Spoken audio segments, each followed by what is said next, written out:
meeting, Board of Health meeting for April 29th, 2026 at 3 p.m.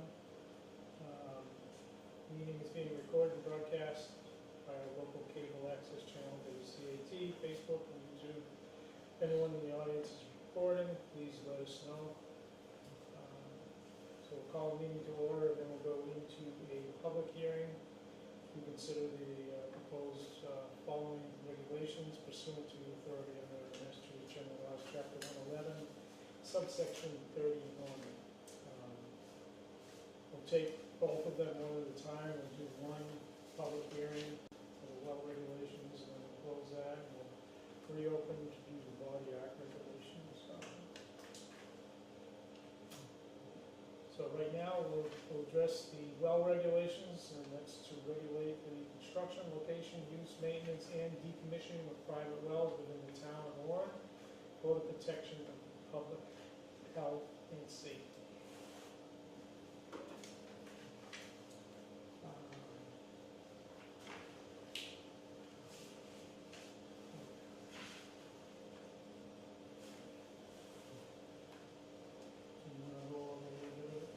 I mean, they're pretty straightforward. They're basically Mass DEP ones. I worked with the state on changing a few things. Obviously, it took a while to do them. They're pretty straightforward. Amended some things to like fit the town. Reached out to the water department a couple times regarding some things. Never really straightforward answer, so I kind of just left it in there. Which doesn't hurt to have it in there. It really covers it not. Do we have any?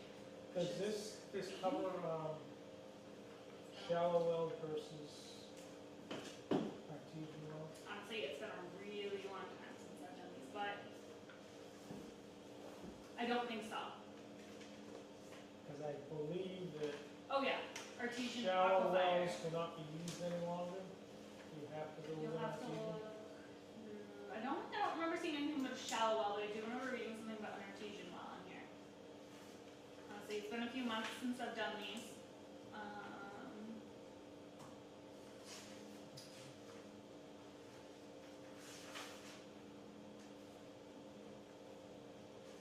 I know one of the main things that we really need to do as far as the decommissioning of the wells, because we had a couple of those issues Yep.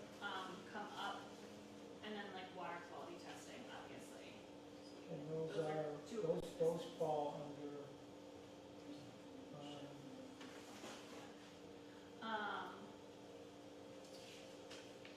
Yeah, for the water quality testing, that's on page 10. That was for private drinking wells. We couldn't make legal for us.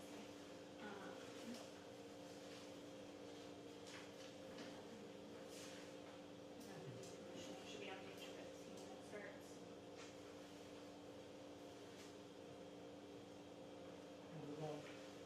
wells that are already in place. Yeah, abandoned wells, test holes, abandoned wells and test holes or borings associated with plugged in, completed. Who needs, so they're pretty straight. I mean, this is what the state said that pretty much everybody uses for their well regs. Yep. We changed, obviously, the dates and stuff like that. We're gonna have to change. We're gonna have to change those until we coded them in.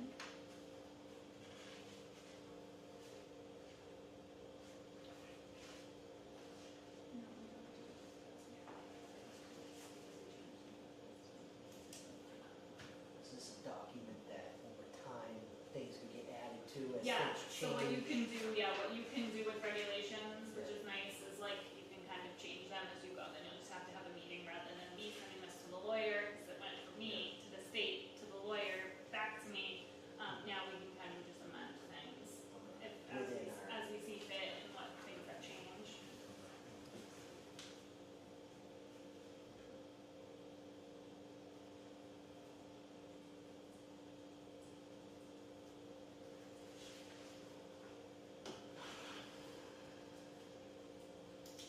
So property has a house on it, an apartment house. You Bedroom is responsible for testing the well for the tenants. For what, sorry? The owner is responsible for testing the wells for the tenants. If they have a private well, they have to get their water tested, yeah.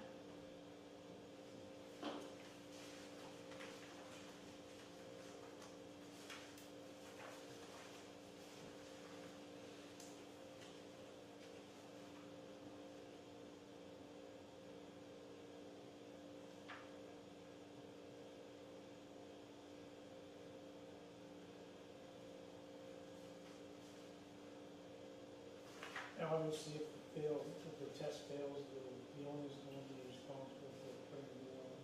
Yeah, it says, yeah, yep, and then obviously, prior to selling, conveying or transferring the title, they have to too.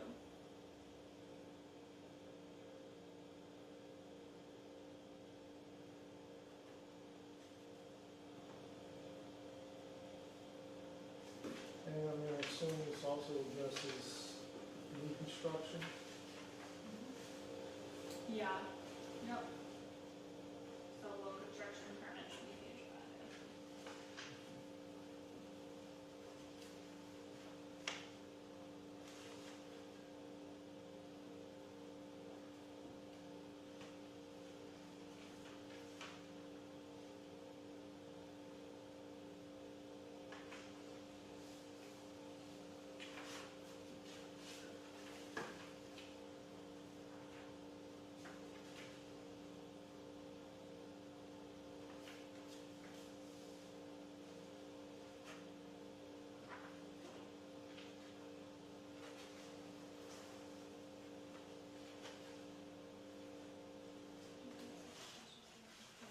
What? This is just one page.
I haven't seen anything that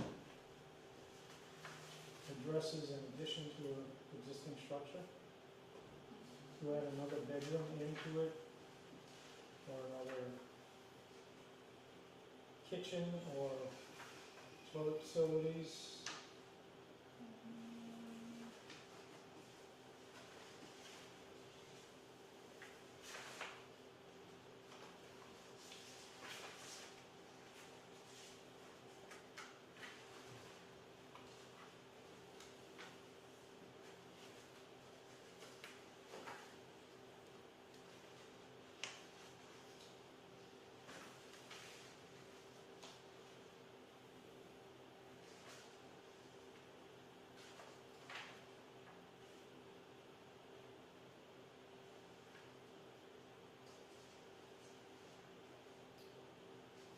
Well, when they do it, it could be under the, would it be under the water quantity requirements? Well, that's what I'm thinking, if you're like on page 8, water, yeah, that's the water quality requirements.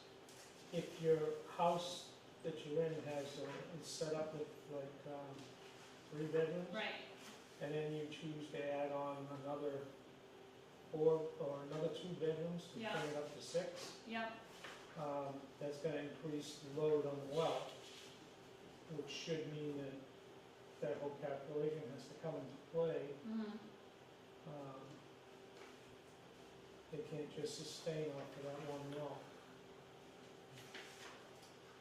Well, wouldn't that fall under them getting a building permit anyways, because? Well, this is already built if they go and do an add-on. Right, but they'd still have to pull permits to do Right. that addition, I mean, I can part of that. definitely put it down in my notes and I can ask DEP what they do for that.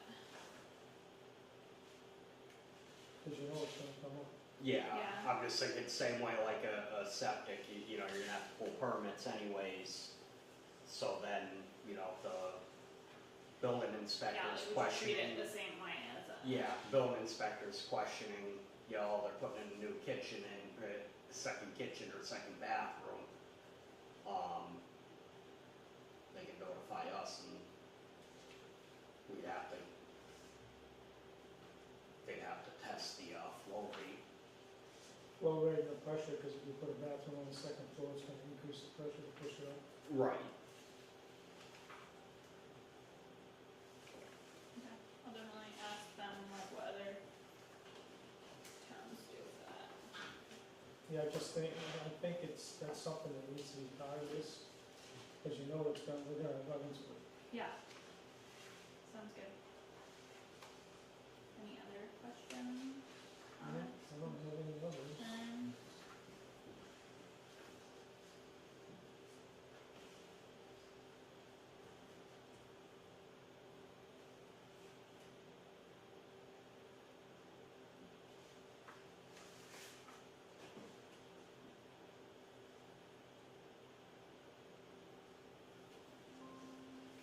This, I mean, this says any work involving the connection of a private well to a distribution system, so maybe that would be changing it, upgrading it, right? Yeah, Must conform to the local plumbing code. well, that's plumbing wise, yes. But And then. in terms I'm of talking the design- capacity of the existing well. Right.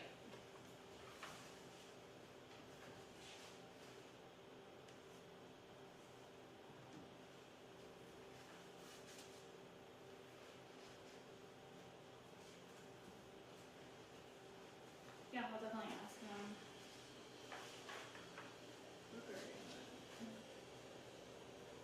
I don't have any, is there any? Just, it's good to see an actual, report laid out, so we can follow.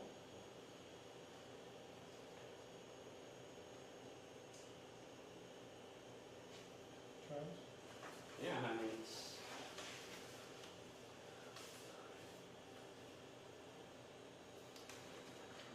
Questions right now, or, I mean, especially where it's following, you know, what the state recommended and what Right. everybody else, you know. Obviously, it's been pretty well gone through. Yeah, I mean, this took a while to do, but obviously any guidance that you guys have.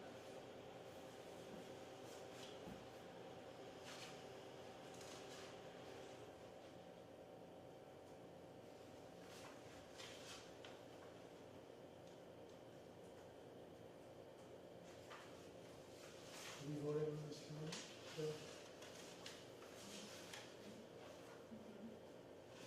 yes, yeah, okay. You want to make a motion? You guys discuss it and then make a motion.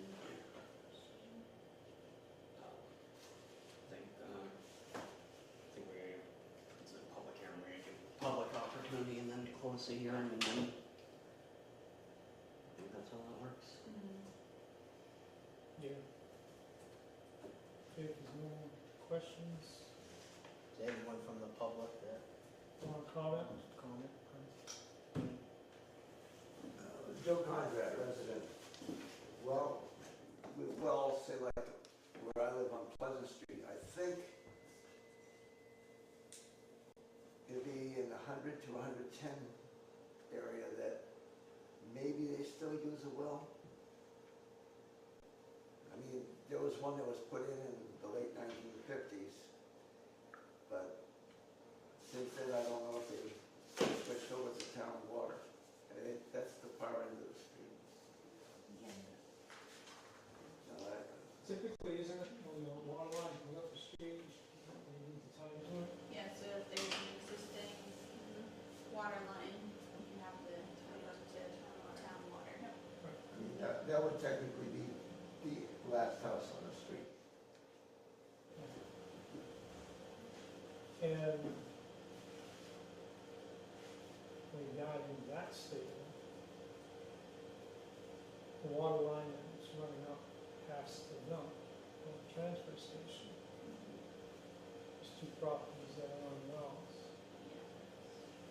If the water line is there, they should be tying into the water line and getting off the well. For the ones that are tested by the state for, Right. Yeah, yeah, yeah. So it's not a choice, it's pretty much mandate. What was that for? enforcement, under enforcement. I believe when I was I was on gonna say, the only thing. When I was on the those board, we houses had were that built before the water line was put in. Yeah, Can you force somebody to go, I think that like, makes, it's one thing, new construction, yes. Existing ones, I'm not sure. I don't think existing in them, but I'm pretty sure.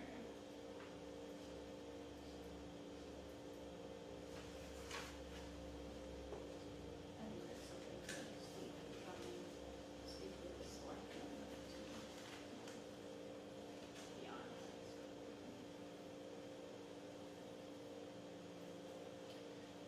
yeah, I just didn't really say anything about that. Yeah. Safety welfare. Requiring if someone happened to have a well on the street that has a water line going on it. If they wish to put in their own well, If there's a water line on the street, you have to tie into the existing water line. You can't put it on. I know one of those houses had the hydrant right in front of it. Hydrants on city water.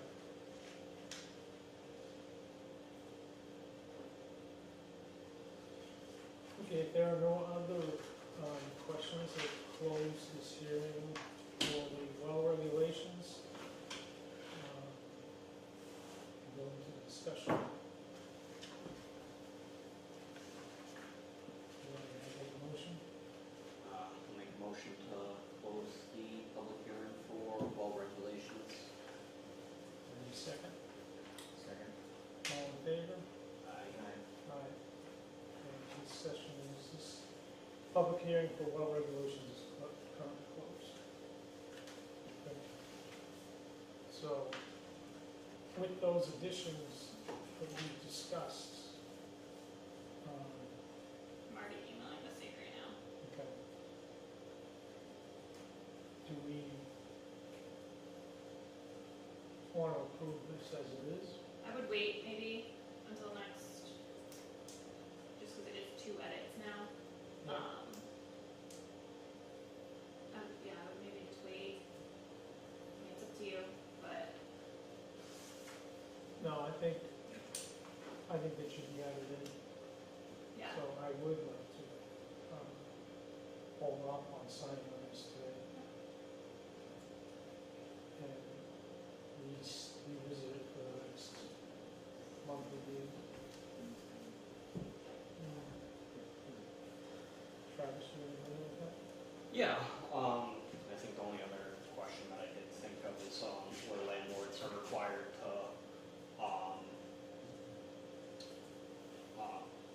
still going. Is it? Yeah. Your turn, I pause. Okay, because the, public hearing closed, but. That's what I was yeah, trying to ask you, because I didn't know if just- you're going to executive or couldn't hear. No, you This is how can it's still done. record on it. Huh? You can just restart it. Yeah, I'm going to respond. Where where like landlords that are on private wells, if they have to, test the water. Annual test, Yeah. Is it an annual test? yes, I believe it's an annual test. Where in this is.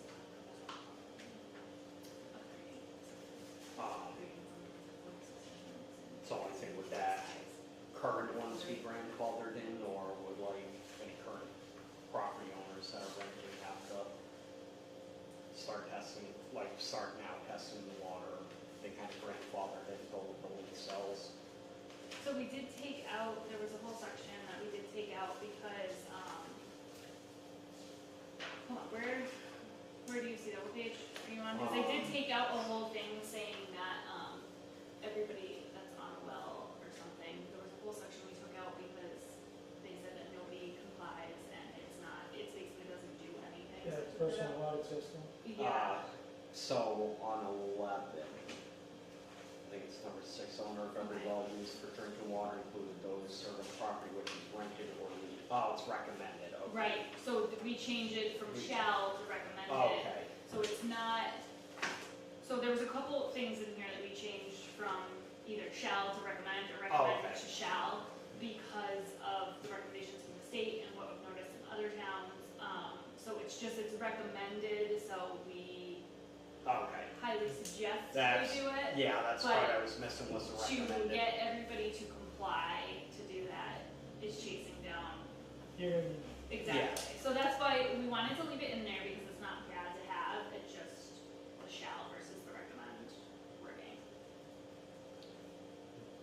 yeah, and then number 7, the owner of the rental property shall make results Right, Yeah, available to so if they the Exactly. test it, they have to, but they're not required to test it, okay. so that's where That I makes flip flopped, yeah.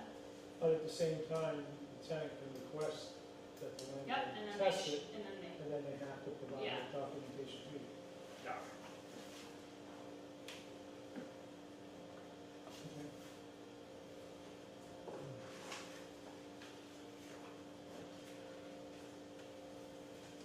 All right, so, we'll revisit this, table it for today, and revisit this at the next monthly meeting. For the minutes. Okay? That's good to me. Alright, so now we're gonna reopen the body.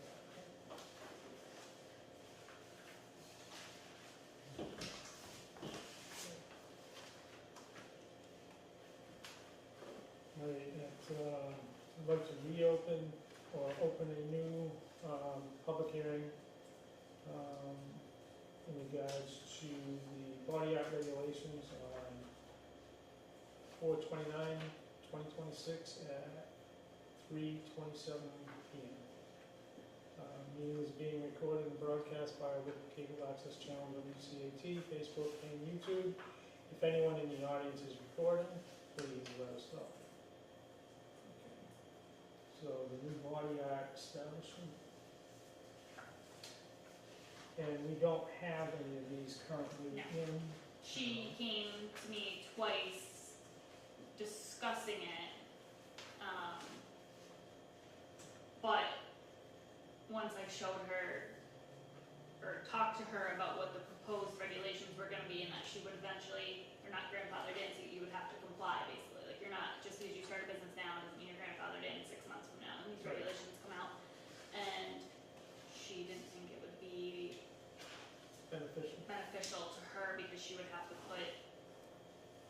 spend money basically to comply to Yeah. basically sanitary issues. And we do have, the next town, well, it's not over, but Sturbridge is having, I believe it's this summer, if that hasn't already happened, Oh, yeah, they have. the tattoo yeah, festival they thing do that there, every and the year. whole, Okay, thing going on over there about opening the new, yeah. so. So this is a time to look Time into to- adopt something. Yeah.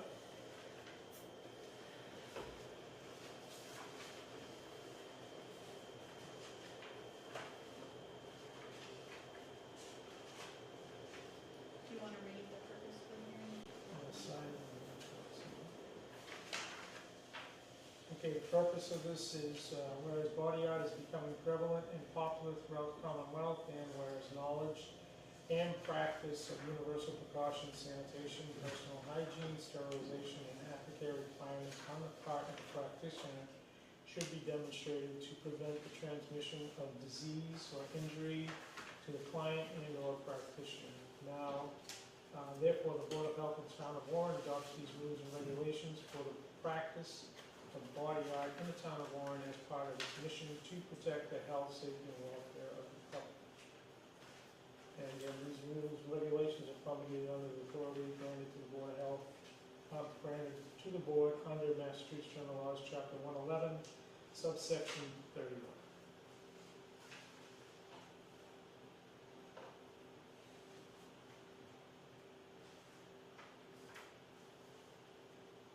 So the inspections will fall under you. Me, so we do body art. We don't do like nails, hair, anything like that, but we do body art. Yep. Basically, like bloodborne Bloodborne pathogens, pathogens, stuff like infected. that. Making sure that they have adequate hand sinks, partitions. I've only done a few body art inspections, but I have done trainings for them. Single use is a big thing. Sanitation, sterilization, obviously. They need to keep their, like, record keeping. Record keeping is a big thing. I think it's 5 years they have to keep records on file. Autoclaving and cleaning the equipment. Yeah. Most of them you don't use autoclaves though, they just use single-use equipment. Yeah. Remember when I was reading through this a while ago, came upon something that they could do, but it'd have to be, like, say someone started doing it on a back deck or outside. Yeah. Is that, Is that acceptable? No. no, I No, don't think so. they would need like certain, like, the cleanliness, the sterilization. They So would it need- has, so everything has to be in a certain area. Yeah, like we go in, each practitioner needs X amount of space per person, basically, so like, you would look and you'd be like, well, why do you have 5 practitioners in this room when you really should only have 2? And then they need, to have some form of barrier, some of them have like the dividers or separate rooms, and they each need to be X amount of like space from a hand sink, and it's supposed to, you know. Yeah, and all surfaces are supposed to be cleanable. Sharps disposal, they need to have like a good sharps disposal.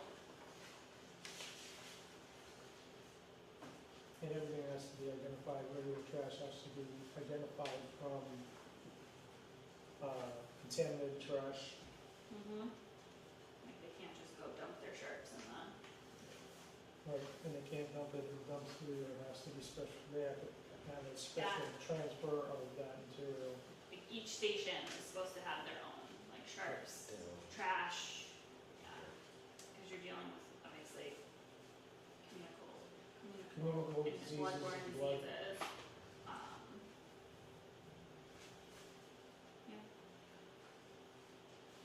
And it's not just that, it goes for towels or anything else that gets contaminated with. They can opt to wash it and clean it and sterilize it, or just throw it.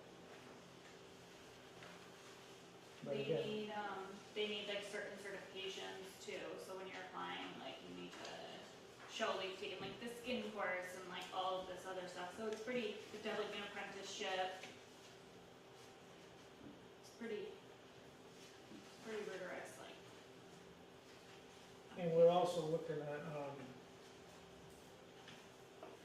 it can be one person, it can be 3 people working for that one person in one, I'm gonna call it a salon. Yeah, Or that person who owns it could be renting out booths, exactly, where each individual now has responsibility for their. yep. So would each person have to have the certification, or is it one? Oh, everybody has to have their So- own, yeah. Yep. Whoever like owns the place will obviously file for the permit, but each person has to have their own like license basically. Yeah, that's good.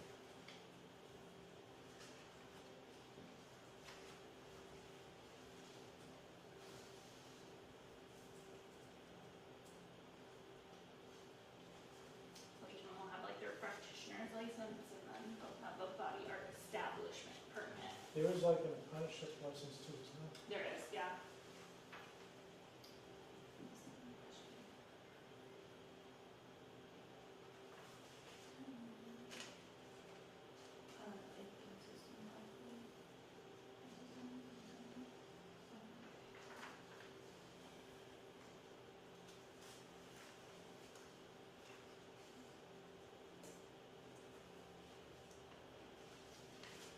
And if there is a,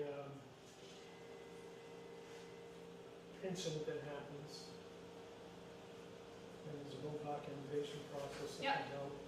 Yep. And who is, and I know what the regulation is, but I'm gonna ask a stupid question. That's okay. Who is gonna be the one that is gonna shoulder responsibilities for this particular incident? It's a good question.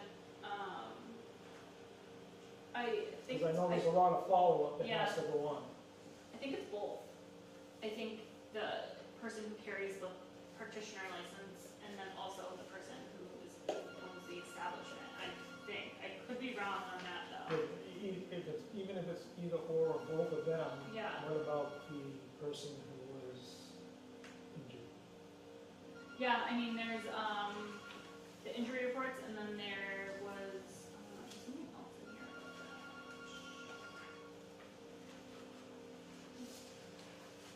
There's also confidentiality that comes into this too. Right. And It's still right here.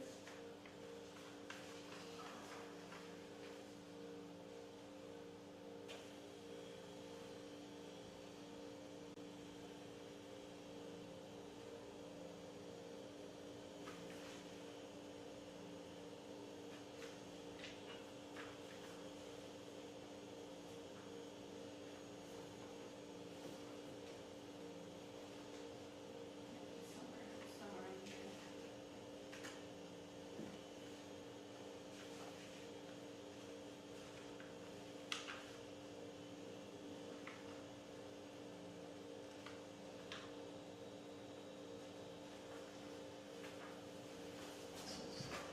okay, you're on section 9, exposure incident report completed by the close of business. Each exposure incident report shall contain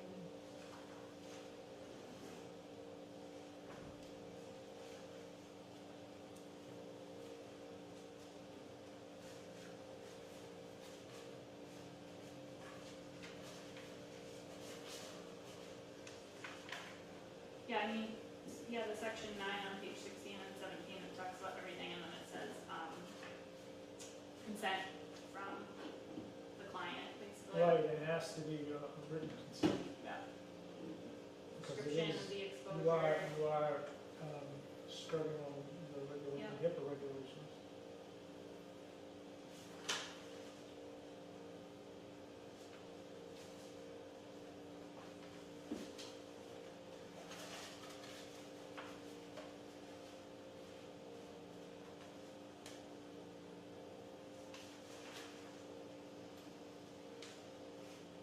Now,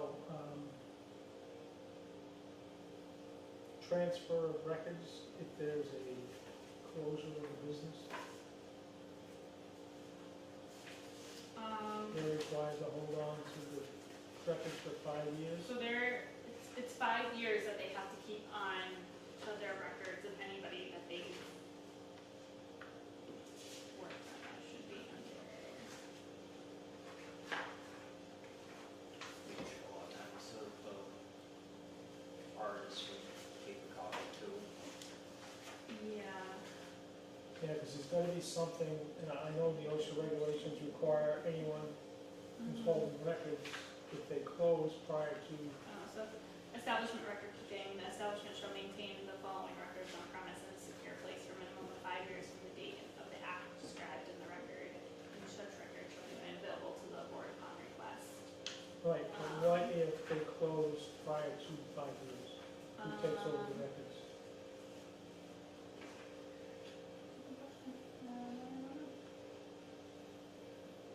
Because typically under the OSHA regulations, the records have to go somewhere.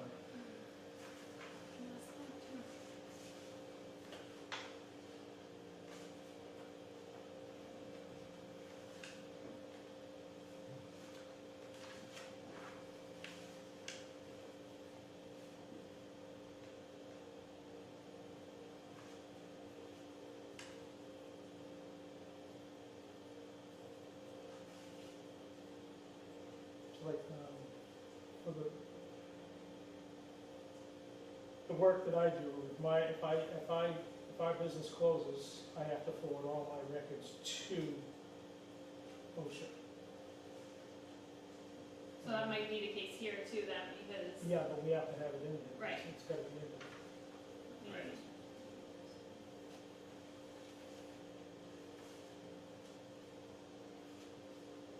That state might just say the owner has to hold on to them, because I know like healthcare records, say like a doctor closes and retires, he's responsible for holding those medical records for the 10 years, and then he can have them destroyed after contacting DPH.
It might be moving the board of health office takes over.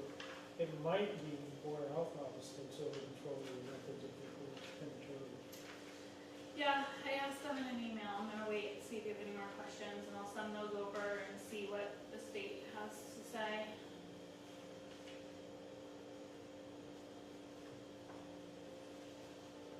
I don't have any more questions. You, Travis? No, I don't have any. Jim? Only thing I had was make sure that it's not done in places that it shouldn't be.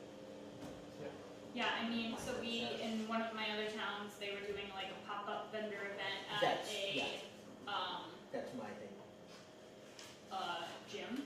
And they were gonna Someone have a decides body to- hair person go, and we're like, no, you don't have, like, you can do it places, but there has to be guidelines. So there has to be guidelines to it, like, they do,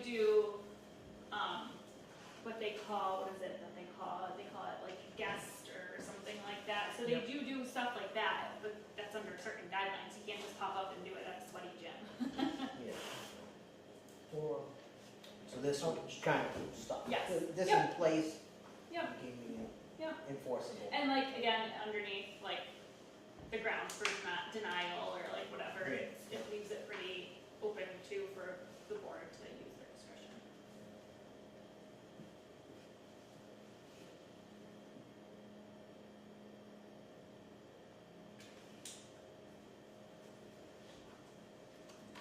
effective date on this, November 16, 2022. Was it just a template, okay? Okay. And someone else talk it.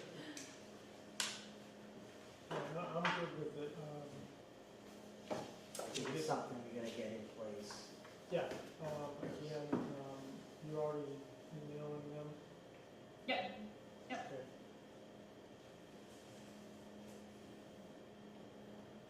I think once we get those answers back, we can go ahead and post. Yep. Travis?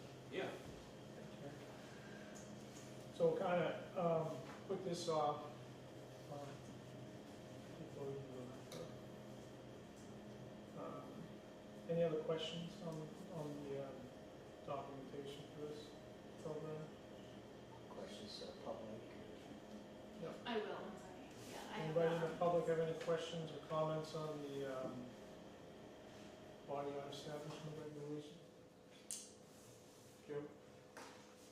Is there any regulation to prohibit minors from getting a tattoo, even with a parent's consent? Tattoos are permanent.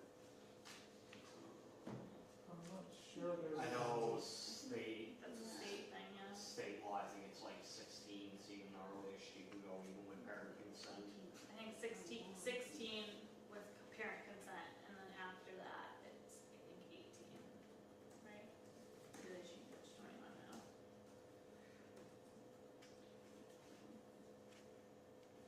It says it's orange. What? No tattooing, piercing shall be performed on a person under the age of 18.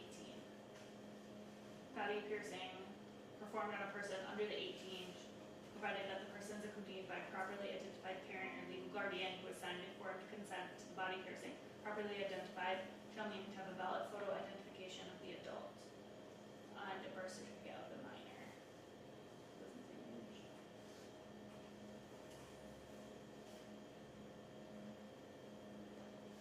But body piercing is not a tattoo. Tattoos is right here. Hang on a second. Right, but it says no tattooing, piercing, branding, or scarification.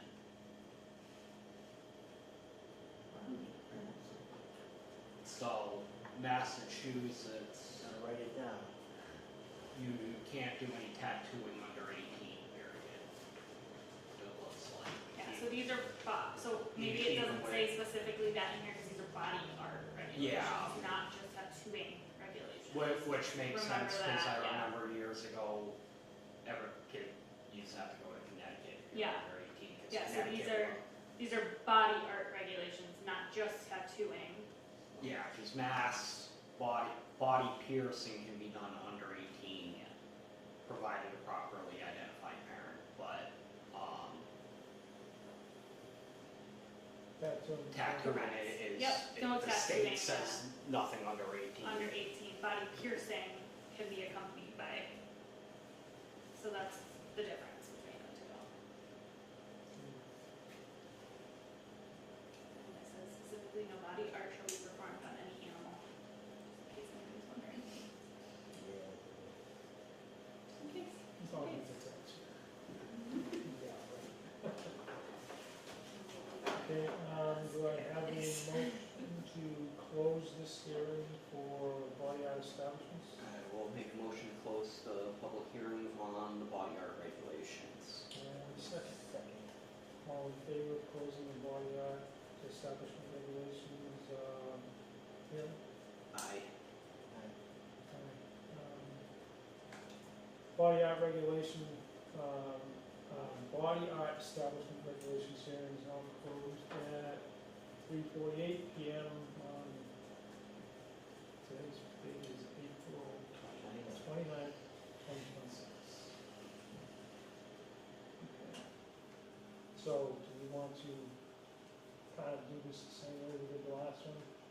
Yeah. Get the changes made and then bring it up to Yeah. the next meeting?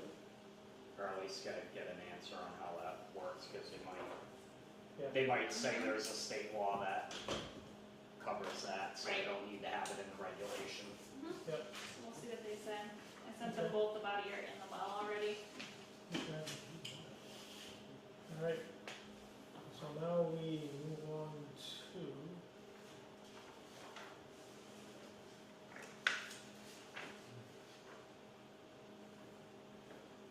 reopen our Board of Health scheduled meeting for 4/29/2026 at 3:49 PM. The meeting again is being recorded and broadcast by local cable access channel WCAT, Facebook, and YouTube. anyone in the audience is recording, please let us know. Okay, continuing on, we have our next topic is a discussion and vote on previous animal inspectors stipend for March. Okay,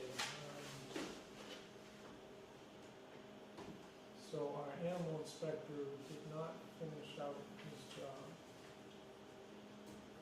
And we were paying him what? It's $100 stipend monthly, but during barn inspection months, which are supposed to be done October It was through three. December, is $200 a month. Upon his resignation, he stated that barn inspections have not been completed. When the barn book was submitted, he did the inspections 2 days before leaving in March, when they're supposed to be done through the winter. After reaching out to the state, she said to hold off on continuing any inspections, as it's not supposed to be done at this time. And that she will compile a list of properties for our new inspector to do the inspections this coming winter. So we don't want to pay for what was done.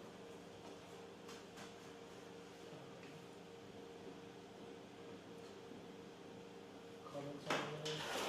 Yeah, I agree. I mean, if he, first said, his email saying he was leaving, he said he'd make sure they were completed, and they weren't, so, he got paid way more, because we're only taking back a month, but he was getting paid extra during the winter months when this should have initially been done. Correct. Jim? Yeah, same feeling, like I said, it should have been done.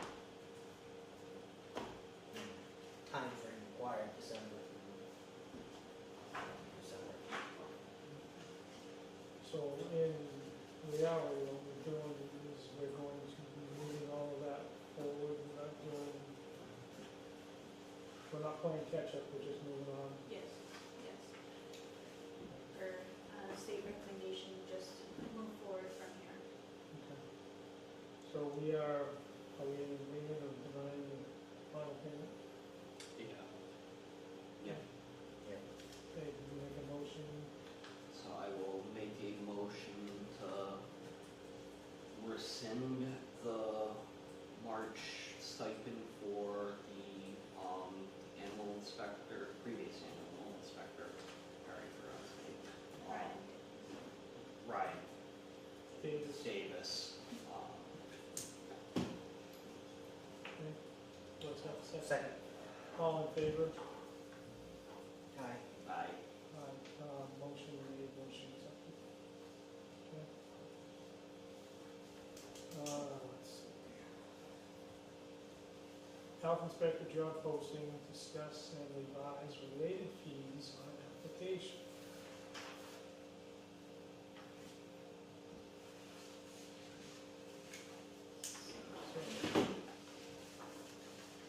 So this job description was sent to the town administrator end of January, and recommendation on re-reviewing the contracted inspector rates was recommended.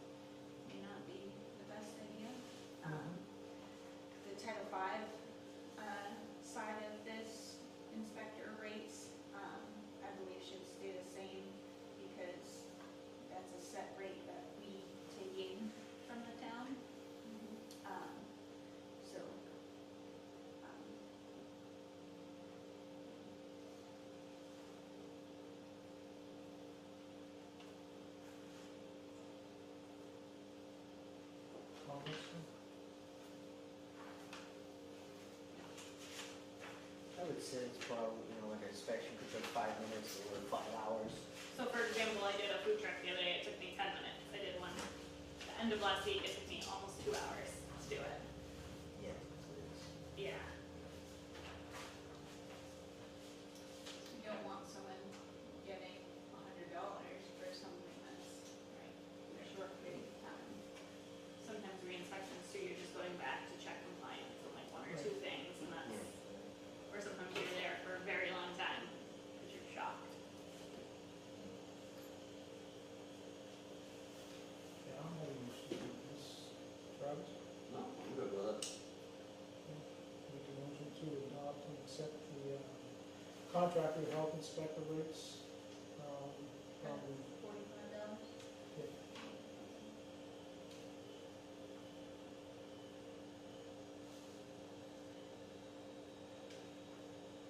Do I have a second? I'll second it.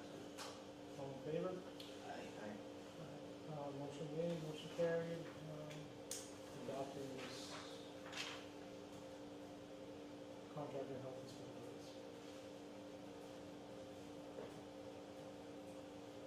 Okay, next on the agenda, review draft of tobacco regulations with the Tobacco Coalition. Answer questions, schedule a hearing. You're up. Well, so Warren is one of the few towns that does not have a regulation, but in order to get tobacco services, you have to have at least a tobacco permitting policy. So right now, that's what we have, is a tobacco permit policy where you guys collect the annual fee for the permit and then we do the inspection. And right now, we are inspecting in Warren for all the state law components, but this regulation, everything in yellow is the state law, and in this regulation, the stuff in green is local policies in a majority of our alliance towns. We have 46 cities and towns in central Mass. A couple of those towns are in Metro, and I have one Orange Mass, which is in western Mass, but the rest are central Mass. A majority of the towns have these local policies such as a blunt wrap ban, a minimum cigar pricing, to prevent, selling, a package of 4 cigars for 99 cents, where kids can pool their lunch money and, try to purchase them. And a lot of people will say, are kids buying cigars? They are. What they're doing is they're buying the cigars and they're cutting it out, dumping the tobacco out and wrapping in the nicotine wrapper, other substances. So, there's a lot of strategies. Many of these boards have been regulating these local components since like maybe 2000, 2001. And then there's been updates over the years. Like the newest one is a local policy to regulate nicotine pouches. Nicotine pouches had never come out before. Now they're out and they've really exploded in the last 20 months or so. And the pouches, we've seen them as high as 18 milligrams per pouch. But, the most popular one is Zyn, and it comes in a pouch and you just put the paper in and you suck on it, you get the nicotine, but there's no spitting involved in it, so it kind of replaces tobacco chew. And what's happened is a lot of workplaces are reporting people using it, and a lot of schools are now not catching kids vaping, they're catching kids with the nicotine pouches because of, vaping and the smoking is obvious. The biggest reason why we want boards to look at nicotine pouches is a nicotine pouch. Right now, the FDA has limited them to 3, 6, and 9 milligrams, but even 9 milligrams, so I'll use that as the highest amount. 9 milligrams of nicotine, you're putting it in your mouth like a Tic Tac, you're sucking on that, and you're digesting it down into your digestive system. We have no studies on the impact of that. We know what happens when you vape or you smoke. There's studies on what happens when it lines your lungs. We have no idea the impact of that, but what you are getting is the full 9 milligrams of nicotine. A cigarette has 10 to 12 milligrams of nicotine per cigarette, but through the inhaling and in combustion, you're only getting 1.2 to 1.5 at the most nicotine content while you inhale it in your lungs. So you would have to smoke, like on the conservative side, you would have to smoke 7 cigarettes to get the same nicotine you're getting out of that one nicotine pouch. So for addiction purposes and keeping you addicted and whatnot, and the fact that we have no idea the long-term impact of this product by swallowing your nicotine instead of inhaling it into your lungs. There's no good, healthy outcome. Right, because essentially, if it's in your mouth, it's subliminally getting into your bloodstream also. Yeah, but, you know, it's entering in a different way than inhaling into the lungs. We don't, nobody knows the impact of that. So, but the FDA, until very recently, they only have approved 2 brands, Zyn 3 and 6, and On Plus. But On makes a product called On that's slightly different, but the same type of product. They didn't approve that one, but they approved it for 6 and 9 milligrams. In our draft reg, the recommendation from Mass Health Associated Boards, MMA, Mass Municipal Association, and Mass Health Associated Boards is no higher than 6 milligrams. So even though the FDA has approved 9 milligrams, we're still not going to change the model reg. And so far, towns that are updating the regs are including the 6 milligrams, and then towns that are in the process of are looking at 6 milligrams. So even though the FDA, like literally late December, approved one product for up to 9 milligrams, we still would like to, because they also have approved flavored products, which Massachusetts has restricted. What we normally do is, most towns already have a reg, so we say, oh, yep, you already have this, we recommend you add that. You don't have a reg at all, so this document doesn't need to be edited. So I just wanted to, you know, send this to you ahead of time, 1 to 18, and then if you went with all my recommendations, I have a draft of what it would look like and pulled out all the extra wording. But if you had any questions about each of these, so I could go down 1 to 18, what your draft reg would look like. You're not voting on anything tonight, you're voting on, 1, do you want to move forward and, you know, join in and having a local reg? 2, if you do, you're just voting what you want in the draft to present to the public for the public hearing and to present to the retailers for the public hearing. I think all but one of your retailers owns stores in other towns that already have this regulation in place and they're familiar with it. In But public, we don't have to expect anything like happened up in Ashburnham a few years ago. Ashburnham or do you mean Westminster? Westminster, excuse me. No, that happened against my recommendation, against the 3 attorneys' recommendations that represent Mass Municipal, MMA, and Mass MHOA attorneys, and DPH administration from the state came out and recommended, please do not go to hearing with that. And that's what happened it's infamous. I mean, we had Al Jazeera TV from other countries there. We had New York affiliates for CBS, ABC, and what they were proposing is banning tobacco sales completely in their whole entire community. We're not ready for that. Which essentially, smoke-free generation over the course of 70 years would end up doing that because nobody would be able to buy it as people aged out. So that's a whole other thing. So I didn't know how much you had a chance to look at this. If we want to go over the checklist first, if you had any questions, you know, because I can just briefly tell you what each one is and why. Let's go down the checklist. Okay, so this is a common practice of most boards and most communities.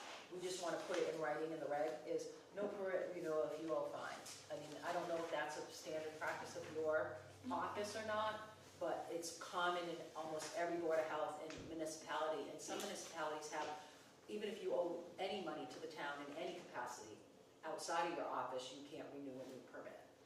So it's up to you. So we do recommend that you put that in the reg. Number 2 is different. The state law says that you can, if you have, you know, after 3 sales in a 36-month period, the board has to hold a hearing, and at that hearing, you can work with the retailer and you can decide to not renew their permit, permanently revoke their permit, or suspend them additionally for the 4th violation in a 36 months. This is different than that. This is saying you are not going to renew their permit if they have 3 and 12 months. 3 sales to a person under 21 in 12 months. In today's times, 3 sales to a minor in a 12-month period is extremely egregious. So I don't have any retailers out of my 46 communities and doing this for 32 years. I don't have anybody that has had 3 and 12 months Since we started, you know, early 90s, mid-90s, we weren't penalizing, we were educating, but since we started penalizing, I haven't had a retailer that has sold 3 in 12 months.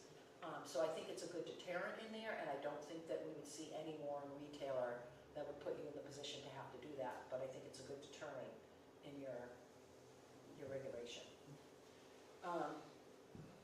Number 3 is the smoke-free generation. I forwarded you guys the documents about smoke-free generation. It's a little bit controversial right now. There are 21 communities in Mass that have passed it.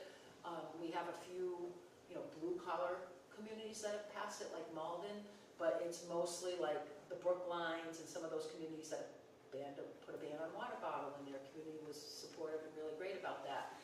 Right now, there's been a few communities who have passed it, and there's been a lot of controversy about it, and Brookline got sued, and it went to the Supreme Court, and the Supreme Court ruled in Massachusetts that under Chapter 11, a Board of Health can pass this policy if they feel it's fit for their community. So nobody can contest it, nobody can sue you over it, and it's something you can move forward with.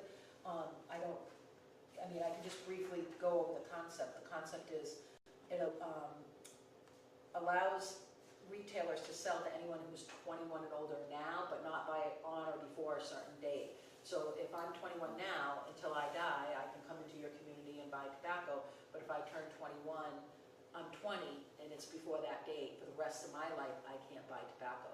There's a lot of controversy with it. I mean, I think the goals are, you know, it's an excellent, something that they're looking for, a smoke-free generation. Who would like, if youth don't start smoking, there is no future smokers. And the tobacco industry tells you, adults don't wake up one day and go, I'm going to start using nicotine. And if you ask anybody you know who smokes or uses tobacco, and you ask them how old they were, you're not going to find somebody that says, oh, I was 25 and I started smoking, or I was 25 out of college and started vaping.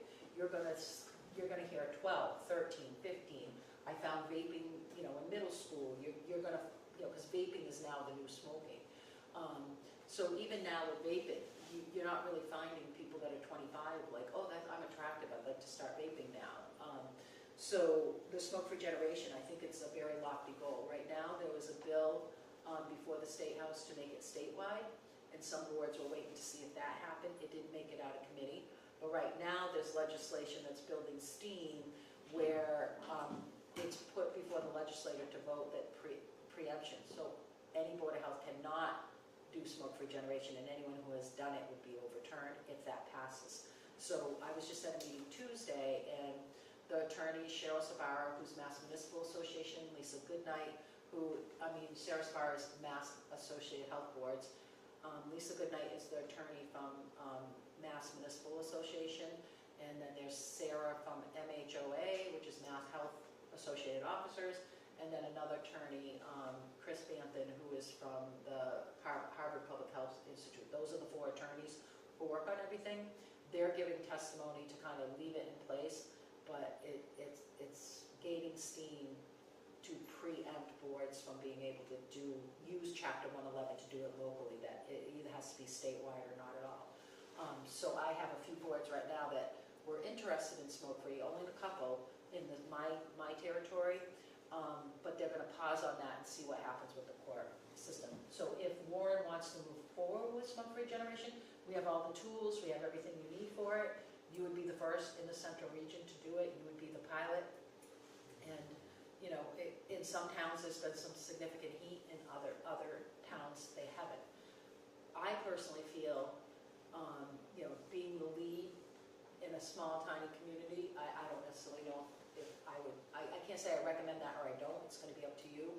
However, I'll do all the work and work hard for you if that is something you want to move forward with. But I think a retiring cap would get a smoke-free generation quicker than this smoke-free generation policy, because this could take 70 years. And the other thing that interrupts this policy, if it's not a state law, you can vote it now, and now you have 2 new members next spring, and they can just unvote it. And then now, 2 years later, you get a board who's reinterested in it, and they put it back into place.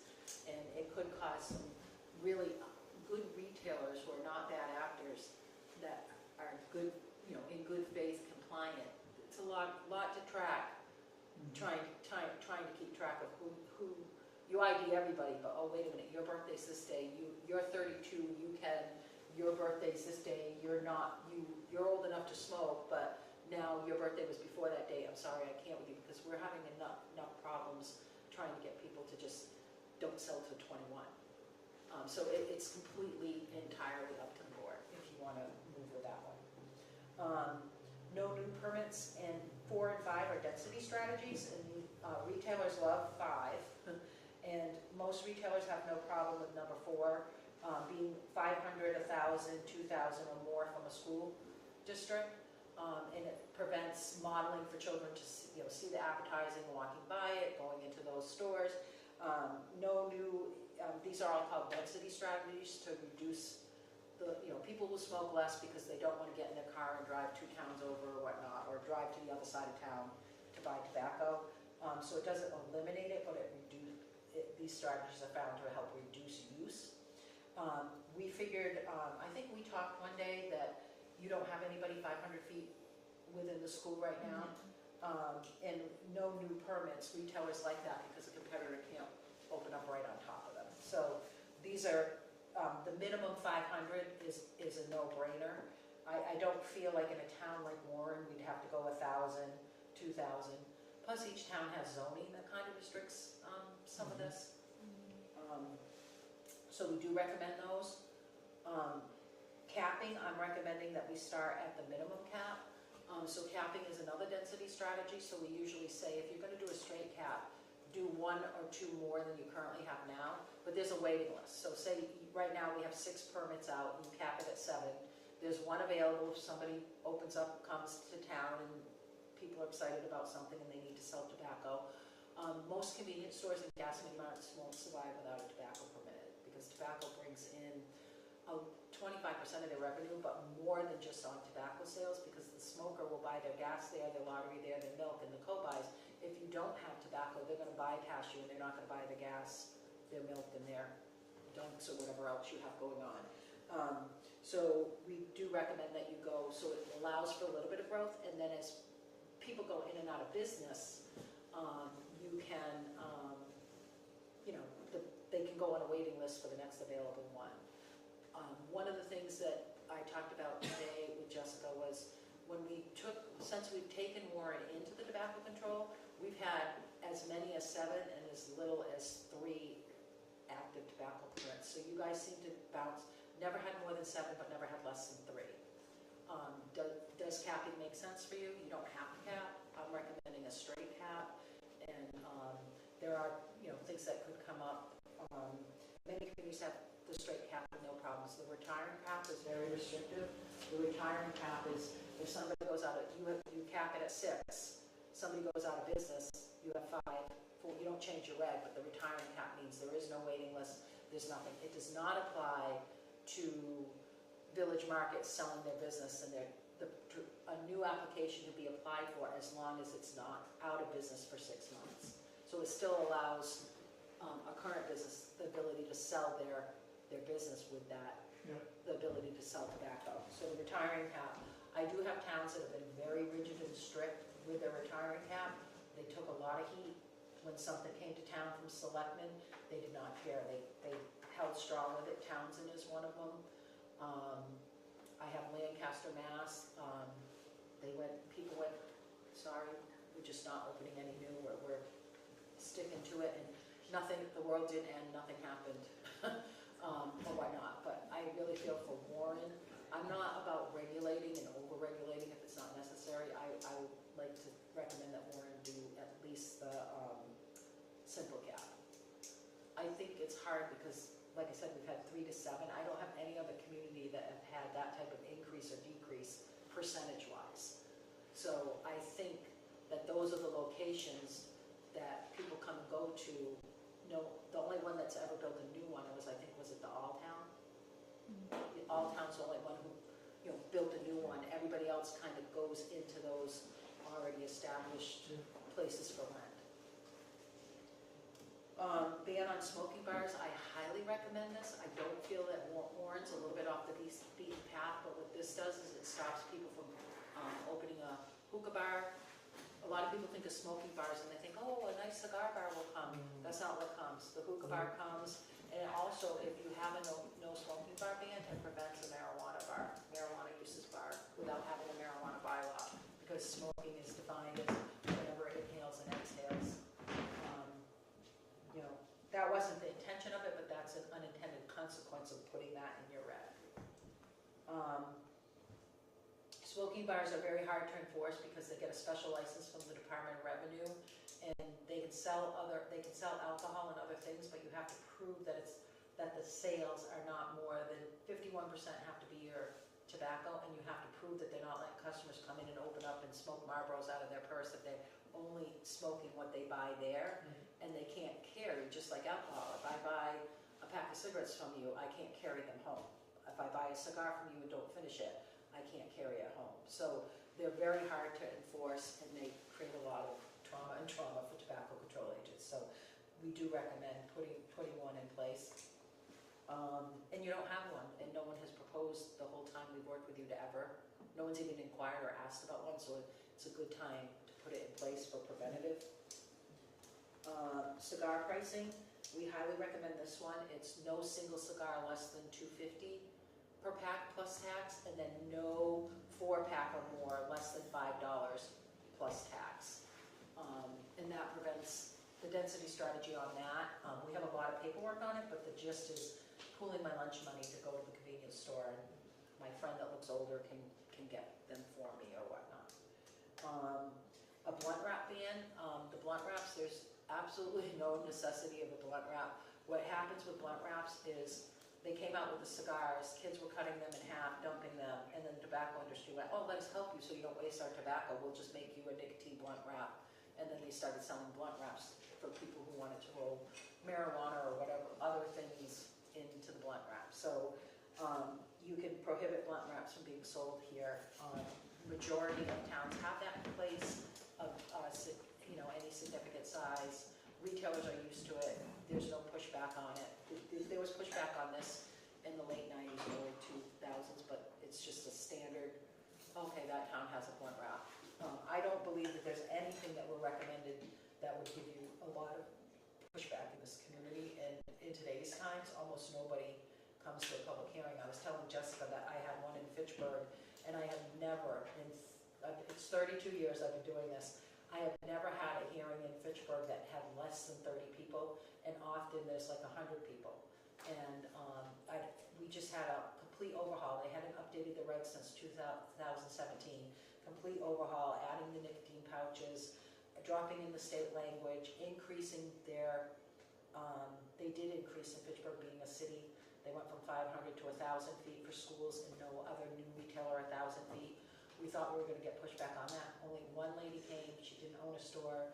She was anti-government. She wanted them to get rid of tobacco control and rescind the whole entire local reg and just go with the state law. And they closed the meeting, and it was like the Twilight Zone because not one person came to Fitchburg. So I couldn't anticipate a mass of people coming. But if they are, I'm prepared if 100 people show or nobody shows. Once you make a decision to set a public hearing. The ban on coupons is a state requirement, and that's $1,000 to $5,000 fine if somebody has a coupon. The local restriction is that they can't have, it's only a certain type of coupon, and the coupon is, for the state law, you peel it off and hand it to somebody, you scan a QR code and you get $1 off. The local component stops the retail from putting a sign, buy one, get one half price today. Or it prevents them from, a local sign like buy 3, get 10 off. Because the state law, the way they worded it, they missed that little detail. It's always been that way in the local reg, but in the state law, they mimicked a lot of the language from the local reg and they left that one sentence out. So now we went to court with Cumberland Farms, one of my towns in Winchton. Cumberland Farms filed a suit and said technically the state law doesn't apply to this. So it did get rescinded, but we couldn't reissue it because no double jeopardy. But moving forward, Cumberland Farms, everybody, retailers, don't be confused by the Cumberland Farms case. This would be a local violation of 100 to 300 with permit suspensions, opposed to a state 1,000 So now if you have a peel off or a QR code, that's 1,000 to 5,000, but if you have this type of coupon locally, it's a 100 to 300. And we have a system to keep very good track of that. So it's not hard for us as your tobacco agents to keep track when we go in and see which type of coupon to make sure we're applying the right type of penalty. We highly recommend the coupon. Ban on self-service displays. That one is, state law says that you have to have everything behind the counter, and if it's not behind the counter, it has to be in a locked case. If the case is unlocked, it's $1,000 to $5,000 fine. So if somebody comes around and they have a big cigar humidor, somebody picks out the cigar and the store clerk forgets, we call 90% of the time, those are expensive mistakes, but it technically is a self-service display. I don't know why that says local edition, because I'm just gonna go look to that section, because I don't think there's any local component there. That's the state law, and I don't think it's optional, so I think that one was just a mistake in the, Just adding a local fine too. yeah, I'm just trying to find the page for it. Ban on self-service, 13.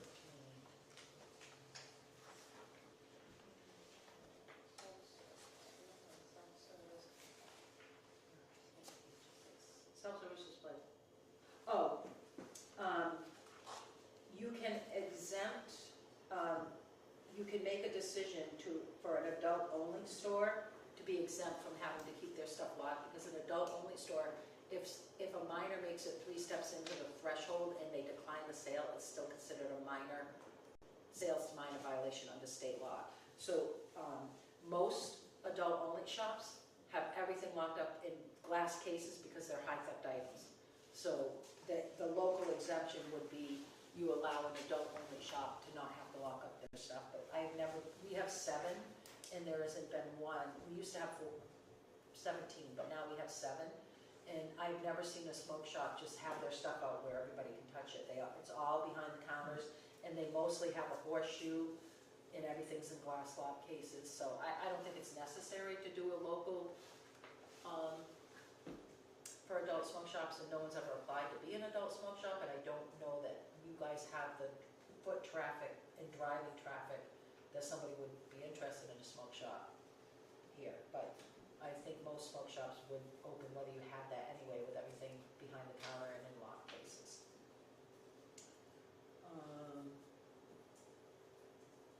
Obviously, ban on sales in educational institutions. That means no schools can sell tobacco.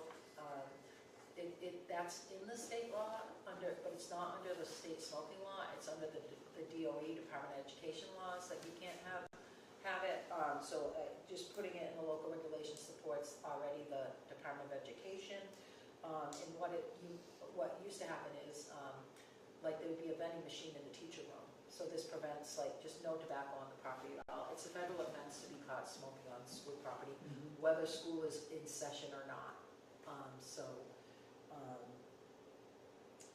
It just supports the local. And then what we have in your local reg is sometimes there's smoking at football games. So towns will call us and say, hey, listen, there's smoking going on at the football games. We have a community policing officer, or whatever, or community policing officer got cut. So then we work with the school to make announcements, have the football guy announce, hey, please help us be in compliance, no smoking on school property. We could do some education with people. And so if it's in your local reg, it allows me to help your schools if there's a problem or something going on. Fine structures, we always recommend separate local fines. There are some boards in the town that give a $1,000 fine for all local components, and that's if you merge together under the state law, but the state law allows you to keep your local components. So if we see a blunt wrap, it's 100 to 300. If we see a pricing, 100 to 300. Any of the local components. But there are a few boards that have raised it to 1,000, and they give 1,000 on the local components. And if you do that, it's no longer non-criminal. It's actually a criminal citation. And also, too, the goal of public health is to help people come into compliance, not be punitive unless you have to be punitive. And all of these local regulations were $1,000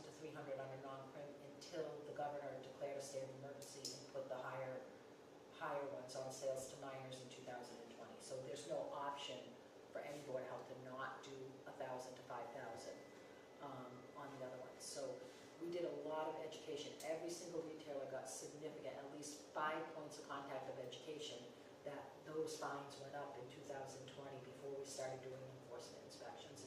And we had each retailer sign that they received them. So let's just say you pass this local reg, or you don't pass this reg, and we come in with a $2,000 fine, we can bring them all the way back to 2020, their signatures with the materials that they signed for to show that they were properly educated before we issued that fine.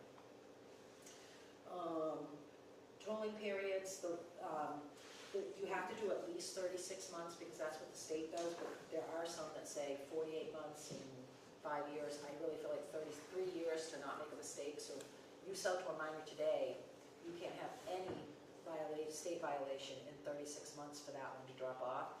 But what will happen is a lot of retailers want it to be 3 sales to a minor, 3 flavor violations, 3 self-service display. It's not. So if I give you a $1,000 fine today for self-service, and then tomorrow, next year you get a $2,000 coupon violation, and now your third one is a sale to a minor, it's a $5,000. It's first, second, and third in 36 months of anything in the state regulation for those higher fines. So we don't really recommend going beyond 36 because we're going to give a retailer a chance to get a clean slate. And then shall versus may. Almost everybody does shall, not may, because may happens. What happens with may with permits? You run into equity issues, you run into being accused of, you like this retailer, but you don't like me. So shall means everybody gets the same penalty at once, then they can appeal to you, and you have to move forward with the violation unless we can prove that the violation did occur, they have proof it did occur, procedure error, protocol error, or something in processing was an error, but you always have flexibility on the permit suspensions. So the fines you would always collect, but the permit suspensions under shall, you could say, we're going to give you on a 7-day. We understand what happened. We're going to give you a 3-day suspension, continue the 4 without a finding, but if you have another one in 36 months, you have to serve. So it gives you a little flexibility on the permit suspensions. There's already one guy who was one of our clients. Yeah. Yeah. So we always recommend the shall language. It protects your board and it protects, being accused of not being fair. So that's, and I do have a draft that does not have smoke-free generation in it, but it has the components that here in green that I recommended. I pulled out all the noise language, so you're not looking at this choice, this choice, this choice. So I didn't know if that would be more helpful so you can see what the regulation would look like if you chose my recommendations. Is there interest in smoke-free generation? I'm kind of wanting to move it. I think he caused more problems than we really have at this point.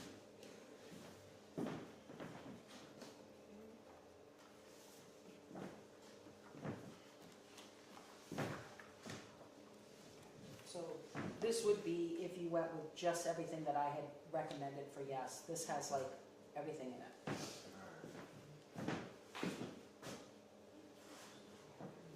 And then I can leave an extra copy. Oh, it's okay, we can look at hers. So the next steps would be if you had questions, if you want to read this and have me come back at your next meeting for questions. But if you don't have questions or all your questions are answered and you're happy with what you see, you can set a public hearing date for whatever your next meeting is. And then you would take public comment, but you're not voting on anything until you've received public input. And what we also do is, if you say, yep, let's go forward to public hearing and see what people feel about a local reg, we also have an open written comment period. So in the public notice, we draft the public notice for you. You post it wherever you normally post it. It does not have to go in a newspaper or a paid ad. It's just wherever you normally post public notices. We hand deliver it to each retailer, and we have them sign that they received it. They can call us and we answer questions about it. And we also have an open written comment period that's posted in the public notice where someone can send it to you in writing in case they can't come here, there's some sort of disability issue, they can't participate, whatever. So you would have that before the hearing where people could write in writing. And sometimes you have retailers that, all right, I own 72 stores and I'm out of state, they can submit for their store in writing. One of the questions we asked when you had stepped out was, are you interested in smoke-free generation? Okay, yeah, I mean, it's something definitely I'm interested in, but I know also there's a lot going on with that, so probably something we should definitely wait. Yeah, it can be added. I think the biggest thing is when we asked Tuesday, what's the steam? Because, a bill on Capitol Hill could be there for years. But it's gaining a lot of steam to preempt boards from being able to do 21.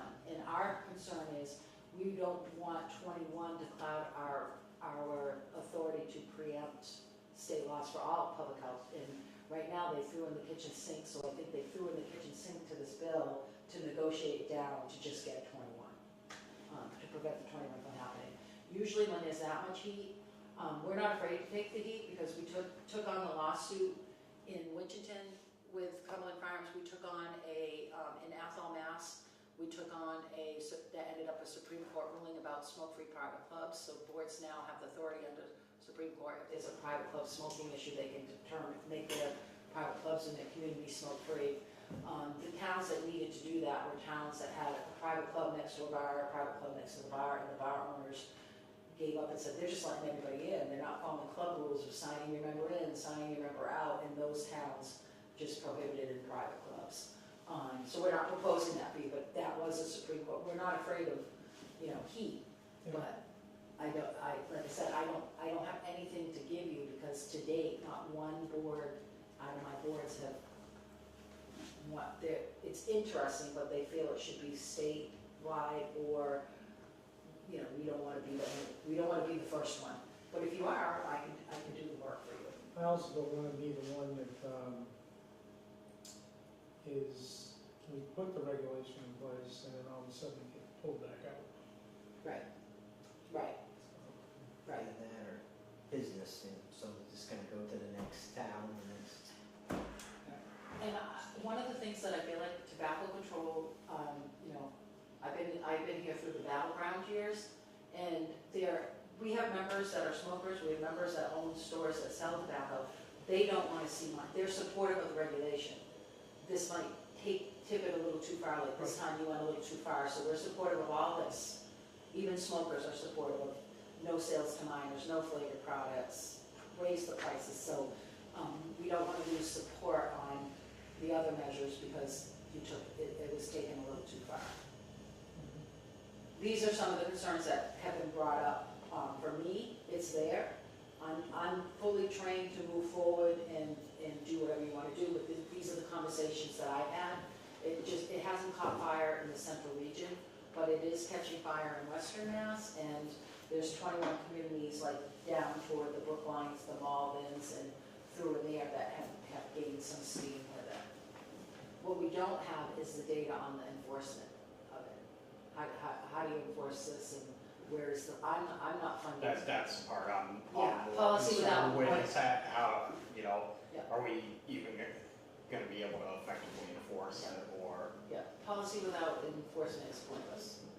So, yeah. I'm level funded this year, so I'm here with you guys. We have a contract with you guys through June 30th of 2028, and the new RFP is supposed to come out January of 2028. And, of course, there could be budget cuts where I say, we've got a budget cut, we can now do this, this, and this for you. But right now, we're level funded, so we're expected to provide all the same services we've provided to date for next fiscal year. What do you think? I like all the recommendations. I'm in favor for them.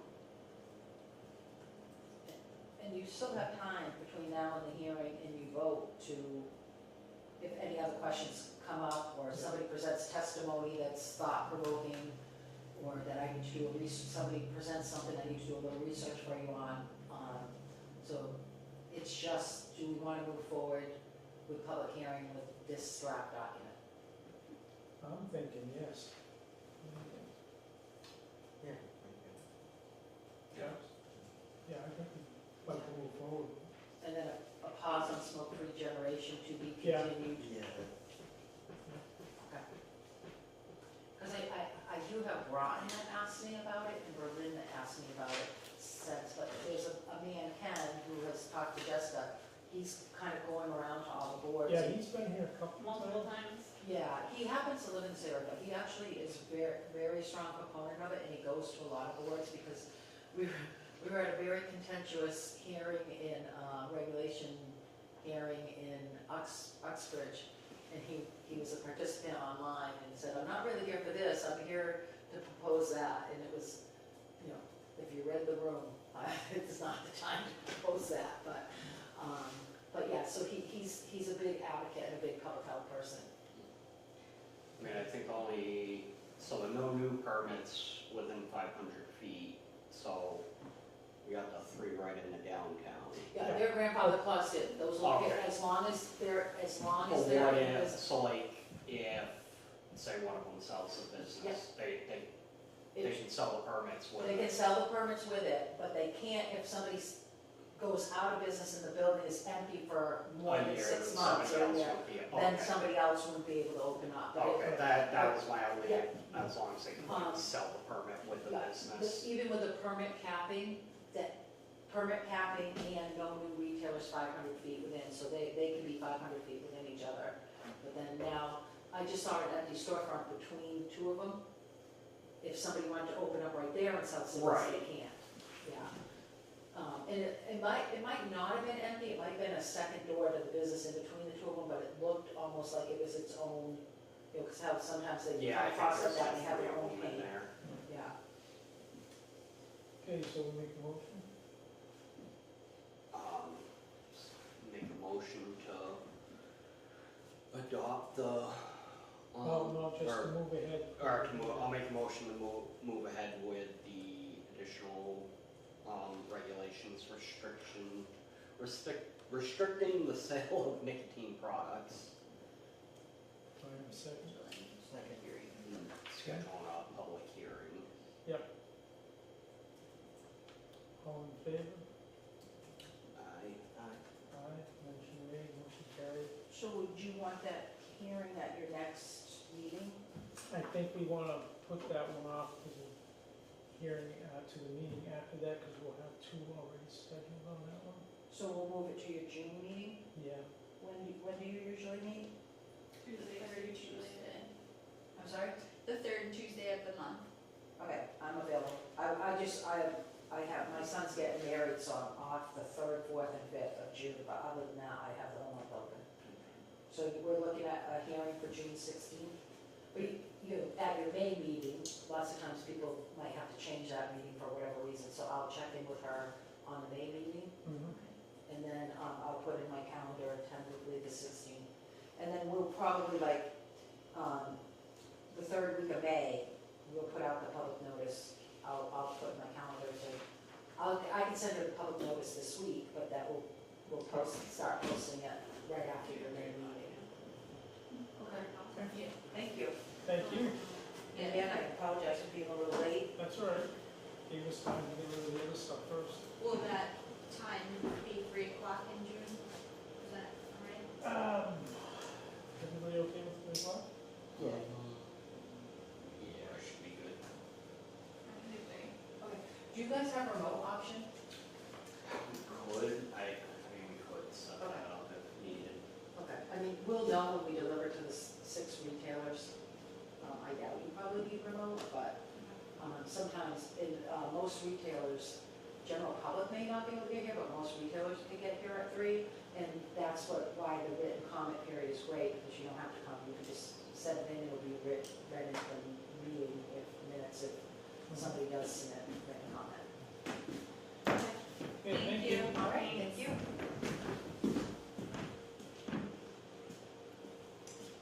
Okay, next on the agenda, discussion and vote to add rooming house permit to our fee schedule with associated How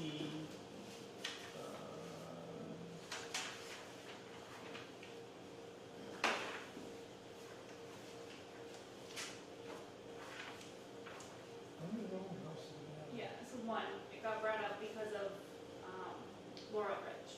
Okay. Because we were going over, when we were redoing all of our permits, they noticed that they don't have one.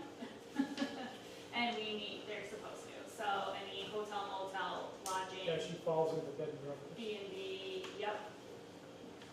So technically they would be a rooming house, and then they get their food establishment permit. So they would need both.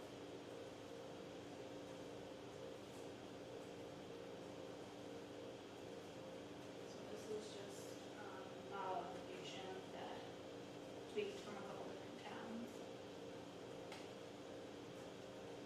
towns. So we were just talking on price, obviously, and we added the 50% late fee on this one, just like all the other ones that we did. Yep.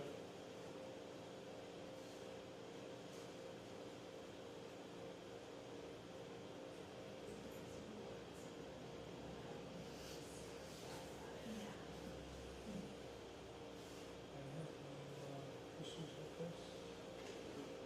Sheriff, contract, Yeah, I'm good with accepting this. Jim, motion to accept,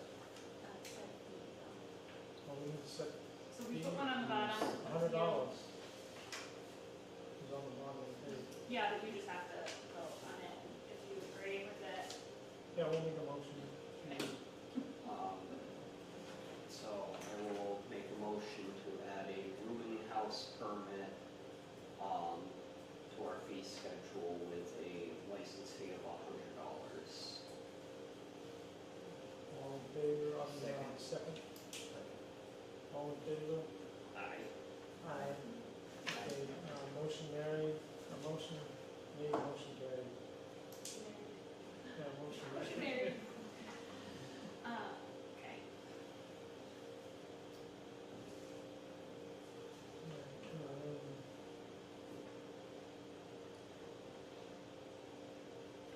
Health inspector updates. Been a quiet, well, sort of half quiet, it was starting to be quiet. I've been in training 2 days a week for my soils class, so my time has been very, very limited. We are getting busy though with like events and food trucks and stuff like that happening, so we have an event this weekend. The Color Run is this weekend, so they have a hot dog cart that's going, a ice cream, a drink cart, it's called, they do like specialty drinks or whatever, and then, residential kitchen. So we've got those 4, it's supposed to be like a preview of their farmer's market sort of thing that they're starting to do. Just really, this is the first one, and I was probably a little bit more lenient than I should have been. People really need to understand that we require 2 weeks ahead of time to send in Yeah, stuff. I would say going forward, we don't accept them for them. Yeah. And like, I'm trying to be lenient with this one because I know how chaotic things were with the Parks Department last year and years prior to. But I told her this is the only event that I'm allowing for leniency. This is like, get it out of your system now, and then after that, it has to be 2 weeks no matter who it is. And it's people being like, oh, well, we thought we could pay you the day of the event. We've done that in the past. And it's like, well, who says I'm gonna, like, I am going to this event because it's the first event of the year, and I wanna make sure that, like, these people who I've never seen are gonna be safe for the community. But who says I was going, you know what I mean? Who's gonna put payment then? So, no, we can't do that. So, we have that. Not necessarily in Warren, but with food trucks around the board. I had a little meeting the other day with a couple inspectors from different towns, and we're all having issues with like commissaries, so food trucks saying they're using a place as a commissary kitchen to like prepare and store their food, and they're like not. So we're coming up with like a commissary agreement. It should be a commissary during the inspection. So they're supposed to be, but we can't inspect if we don't know that they're being used as a commissary. So that's what happened, was they said that they were using, and this person didn't realize that one of the towns that they had saying that they're using as a commissary is another one of my towns. And I was like, well, that's not true. So we came up with a leased commercial kitchen permit. There's not 4 of them here. And then we have a leased commercial kitchen guidance that we'll hand out, just basically saying like the owner responsibilities, because they need to understand whoever owns the establishment. Say if Jessica's using my restaurant, I need to understand I'm assuming a lot of that responsibility, saying that they're using me. So this is just, and this is what the establishment that's being used as the commercial is the one that's supposed to be filling it out. So if you want to pass these around, they're there, and you can look at them. We kind of just had a meeting about it the other day, so we didn't get to add it to the agenda, but I wanted to bring it up to let you know that this is what we're kind of instilling. So this will be brought up, what, the next one to vote on the fee? Yeah. So we'll have to use that for the next one, because they do have somebody who has a commissary in Warren. And they don't have a application filled out, because we didn't have an application. So, for now, I told her we're using the honor system, because I have inspected the commissary before, but once we vote this in, she's gonna have to do this, obviously.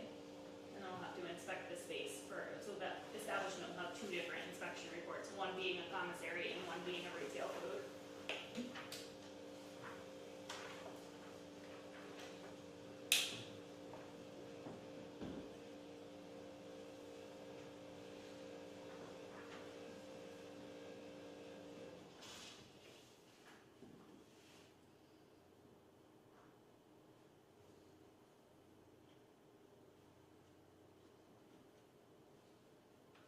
And these are all non-refundable. Yeah.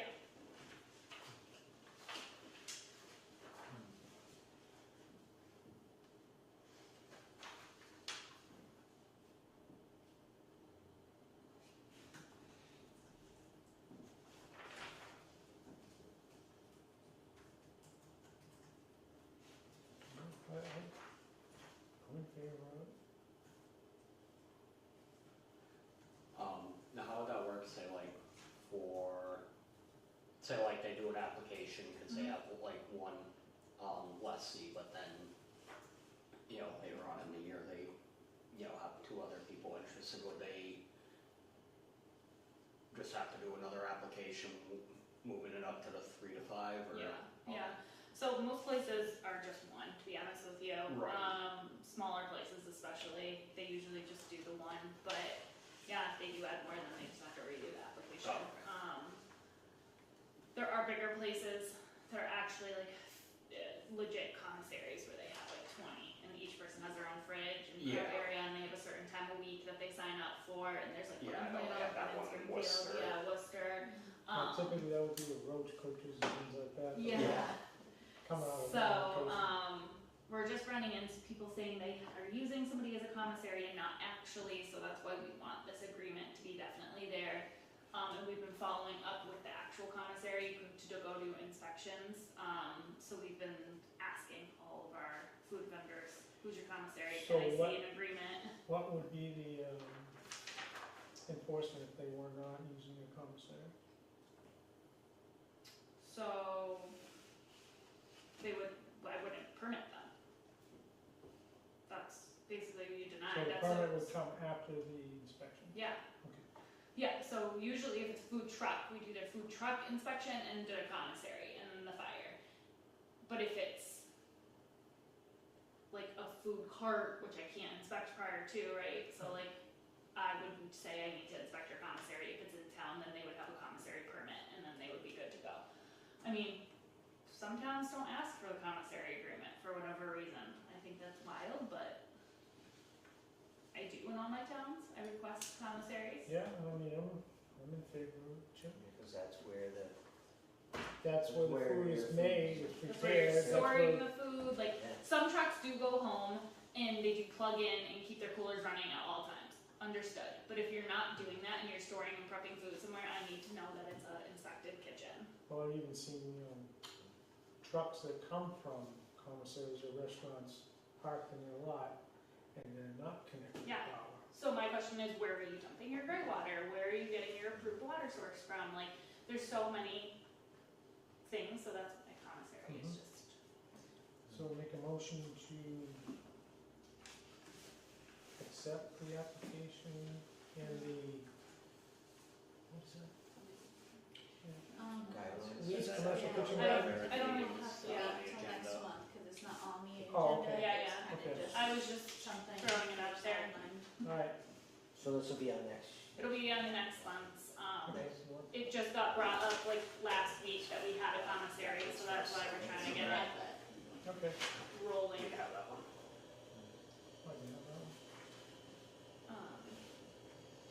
Yeah, any questions regarding that? No, pretty good. My food inspections, other than events and food trucks, have kind of been on hold just because of the soils training is taking up a lot of time. How's that going? It's a lot, it's very stressful. I'm also doing tier 2, I started tier 2 housing, and I'm doing a mental health awareness training program. So I have a lot going on, so till June, my schedule is going to be very tight, so I'm really only taking on like bigger mandatory housings, like I'm not kind of doing the nitty gritties, and then no food, so just so you all are aware. Okay. I did send you my monthly update, so you should get that in your email. I sent that like a half hour ago. Jessica and I next week are gonna be working on sending out letters for permit renewals to get that going, because I feel like we're gonna have a lot of questions and I need some time. I did get an application 3 weeks ago now, for a new establishment in town. They've not complied with the full application, so I told them their application is on hold until they give me their entire application, so they're missing their certificates, their food protection manager, their allergen. I And can't, that's the bakery? no, Countryside, Oh, okay. yep, so I told them it's on They're keeping hold. the same name? Countryside, yeah, he's keeping it. Countryside Tab. Yeah, Yeah, they were- so that's on hold, I can't keep reviewing it until he has that, I don't have time. My time needs to be respected, and I don't have time until it's fully complied with, so. The other two places are not in business until, Unfortunately, yeah. So I emailed Arisa last week, just letting him know that I'm sorry and just let me know before he starts any renovations or anything like that, so I can come in and talk to him about and it's everything. not just him, isn't the They building got, gotta be, yeah, they got smoke damage. I just haven't done anything for crust and confection, so I didn't even email them yet. They haven't even submitted a plan for you yet, so. They Or were, Arisa, they were doing it the Monday after the fire happened, yeah. unfortunately. Yep. So it's pretty much on hold, I would say. Yeah. Yeah. So, yep. That's all on my end, I think. okay. Anybody have any questions? Jim? No? Okay, next is discussion and vote to approve funding for C4R river sampling, Lucy Stone Park, 7 samples at $235 each. No, total, Total? total, Okay. total. So C4R, I mean, I've been getting whacked with emails for the last, from Tim and from Joyce and from, what's his name, Keith? Yeah. They're planning their 2026 monitoring season for water recreation. In the past, monitoring was made available or was made possible by support from communities and organizations, and they're looking for the same thing to happen all over again. With a range of blue trails, plus a new trail in 26, which I'm not sure where that one's at. People will be out enjoying the rivers. The monitoring informs them of the river's health and safety to be on or in the river. C4R has waymarks for Chicopee Trail maps distributed already. The lab, CRC, has balanced funding and has only minor cost adjustments, which is good news. Our plan is for sampling 7 events, June through September. So they're asking for the following support for monitoring. 1 site, $235, 2 sites, $430, 3 sites, $650. Once they hear from us, what our commitments will be, C4R will begin to firm up a schedule and line up our sampling team. If someone new is coordinating, we should be contacted about the support these labs. We know, and that's Keith Davis, who's the coordinator for C4R Rivers.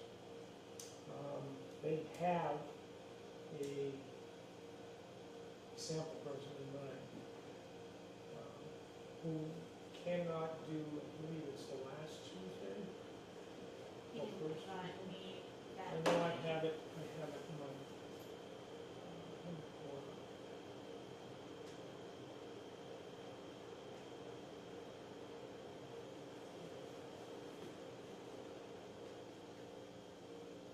So this is just the approval of the testing, and he's completely in charge of finding the people to do the testing. We're not involved with that at all.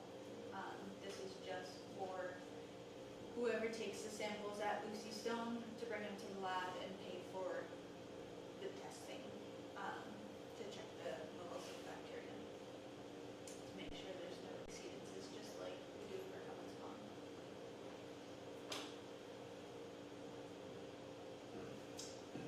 Okay, potential volunteers available for all dates except July 9th and September 3rd. If you can cover those 2 days, then we should be able to make this work. If the response is positive, then I'll hand you over to the Board of Health for scheduling and funding. I have no idea of Board of Health timing needs, et cetera, as previously I am simply working as a builder. And this is from Tim. And as of today,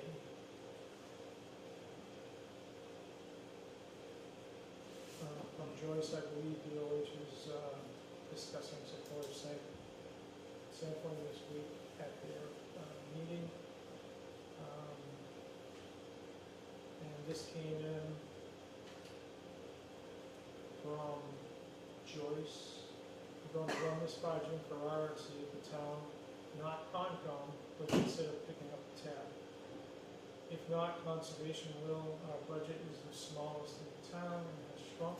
I haven't heard from Board of Health, but be interested in hearing if Board of Health considers testing for water safety in Clay Pond for people up in fish, etc., part of the Board of Health, or because this park falls under Concom for the first time, for the time being, belongs to Concom. This is something we should discuss and institutionalize versus scramble to afford each year. So we're going to bring it up at their next meeting on May 9th. So our question to us is, do we want to take on the $235 fee? I mean, haven't we been Have we, doing that already, or? We did, No? one of the years we did not, but. Right. it's in our budget? Yeah, we have available funding. There is a lot of people that use that, some, swimming in it, but there's a lot of people boating, people boating, people all out, they get soaked, they get, so. Now, this does not, and correct me if I'm wrong, does not cover the pond. Correct, yeah. This doesn't have anything to do with. This is pond. just a river. Yes, this is So the not, location would be the same just Lucy at Stone. Lucy Stone. This is only testing for Lucy Stone. Right, typically, we went down to the river entry by Wickabone.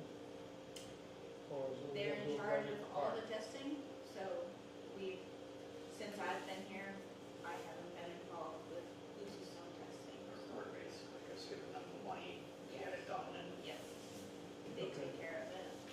'Cause I thought you were, no, you were doing the bond. Okay. So do we want to, move forward and provide the funding for this? Or do we wanna,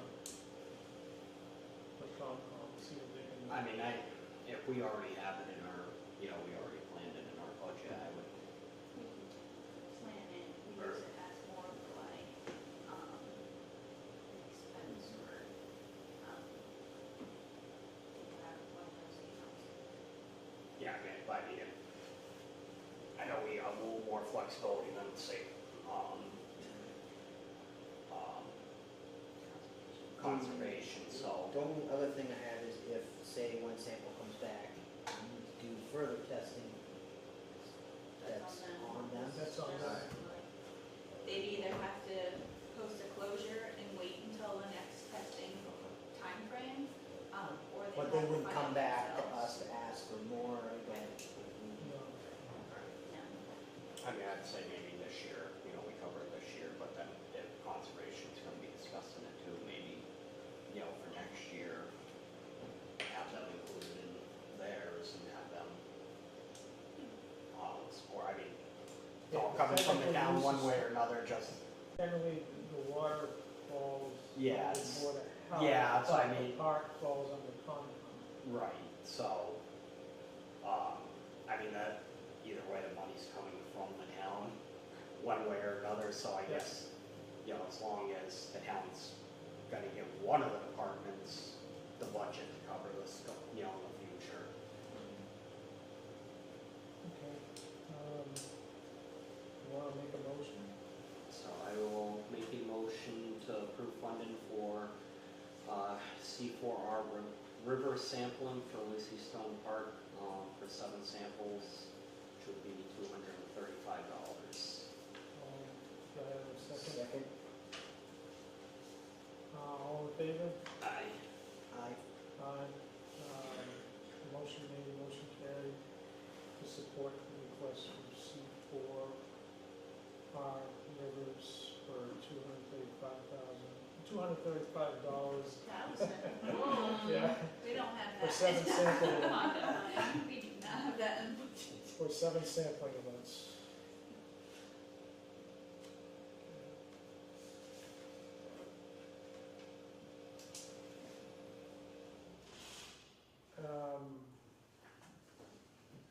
Jim, you're up.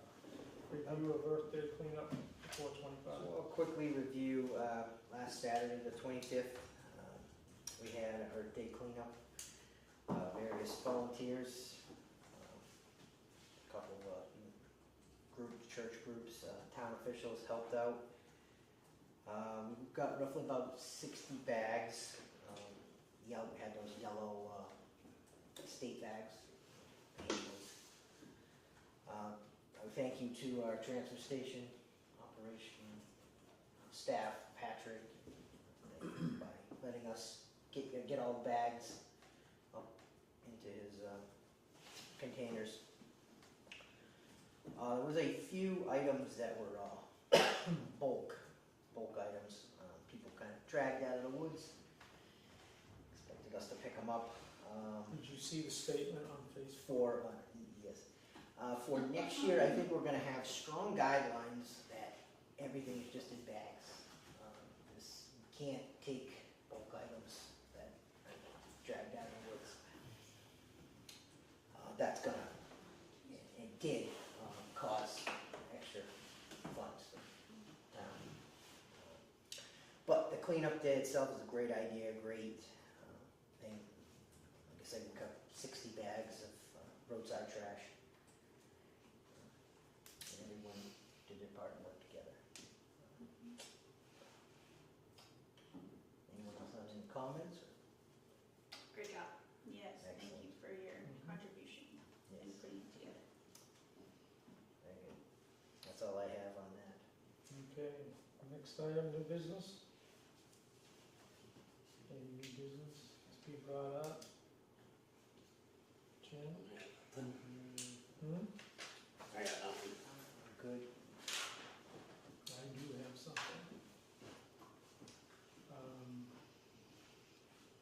Van property at 44 Pleasant Street.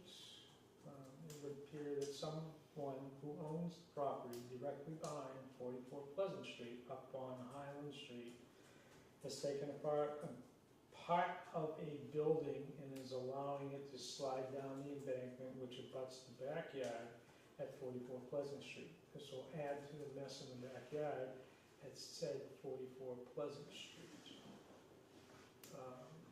Do we know who owns 44 Pleasant Street? No, I can look some.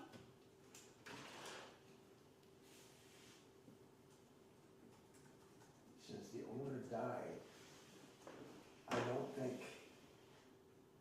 Oh, is this the place with the pool? yeah, Okay, yeah, you were there and took pictures. yep. So now there's just falling behind the pool? No, it's an embankment behind the property, and it looks like somebody took down part of a building, and they're just letting it slide down towards the property. I don't know who owns that building, because the houses on Highland are off at angles. I know there's some drainage that goes through there too. Yeah, That, yeah, it would be pretty close to that drainage. Big white house, Yeah, big white looking farmhouse, Yeah, it's right. 44 Pleasant Street, yeah. Tiffany and The Thomas pool's Edwards. to the, Tiffany and You go Thomas up that, Edwards, it but- says that their co-owner address is in Spencer, Mass. Well, Yeah, that's for 44, so then Tiffany, the property on the other side of it, right, on Highland, is the one that's actually the problem. yeah, So what number is the problem? Looks like it would be 45 Highland. It's property right on the other side of it. Oh. 45 Island, I see. Owned by Sydney Sullivan, I know when it came to another White House. Thomas and Tiffany. Tiffany and him were divorced for years, and he died. So the town may end up owning the property because no taxes have been paid. And if they didn't pay the sewer bill, that's added to the tax bill. Okay. You're looking at probably $100,000.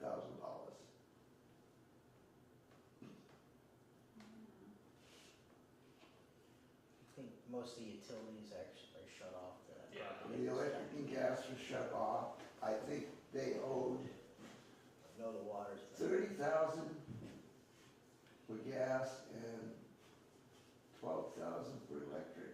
I think that Pleasant Street, it was somewhere 100,000 was owed, but because it's the two properties. Yeah, you get one that's the house and the other property is where the pool is. Yeah, so I think it was between the two of them. When I had asked at one point, it was like 80 or 90,000 was Yeah, the taxes owed, not counting any sewer. And that was to date, or that's, That was probably last year, so whatever. so it's increased because of fees and everything else? Yeah, I think it was, right, it was around the time that a little bit before the town posted the properties up for auction. So maybe, Because they haven't quite gone to that part of tax title where the town, they're in like tax title right now, but I think it's gonna sit for like a year before the town can move forward with auctioning, and they were still within like that year. Okay, I mean, I can look into this more. but if somebody's taken parts of the building off, is it Yeah. gonna affect construction? Well, if it's, Structural integrity? I mean, it sounds like this property, the Highland Street property is the one that yeah. So parts of the building from Highland Street are winding up in Pleasant Street, which Right. is obviously basically abandoned. But the owners of Highland Street, it's inhabited, is it inhabited? I mean, it's a West Warren address. Then we should notify them and find out what's going on, why are they, Do you have a written complaint for this that I can reference?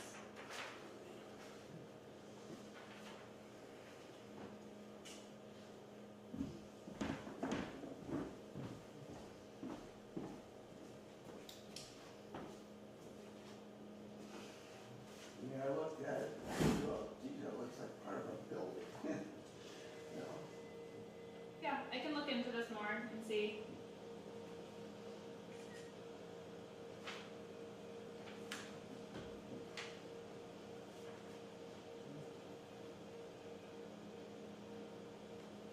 I hate to be the one to complain, but, you know, I have to look at it every day. yeah, but my question more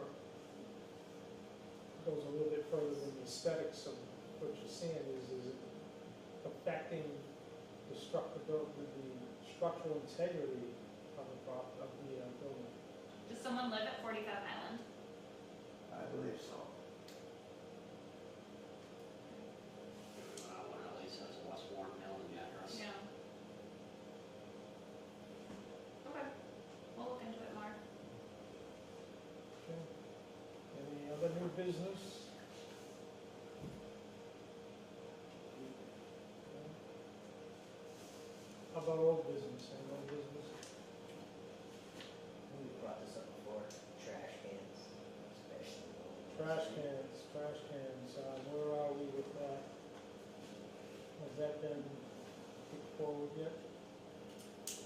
The bylaw? Huh? What are you talking The bylaw for trash cans? So, the sidewalk obstruction one? Yep. Sometimes they're in the gutter too. What? Sometimes they're pushed all the way into the gutter. Yeah. I don't see them there, well, You sent me that. yes, I did. I didn't receive it. Well, I'll send it to you again, but I did forward it to you.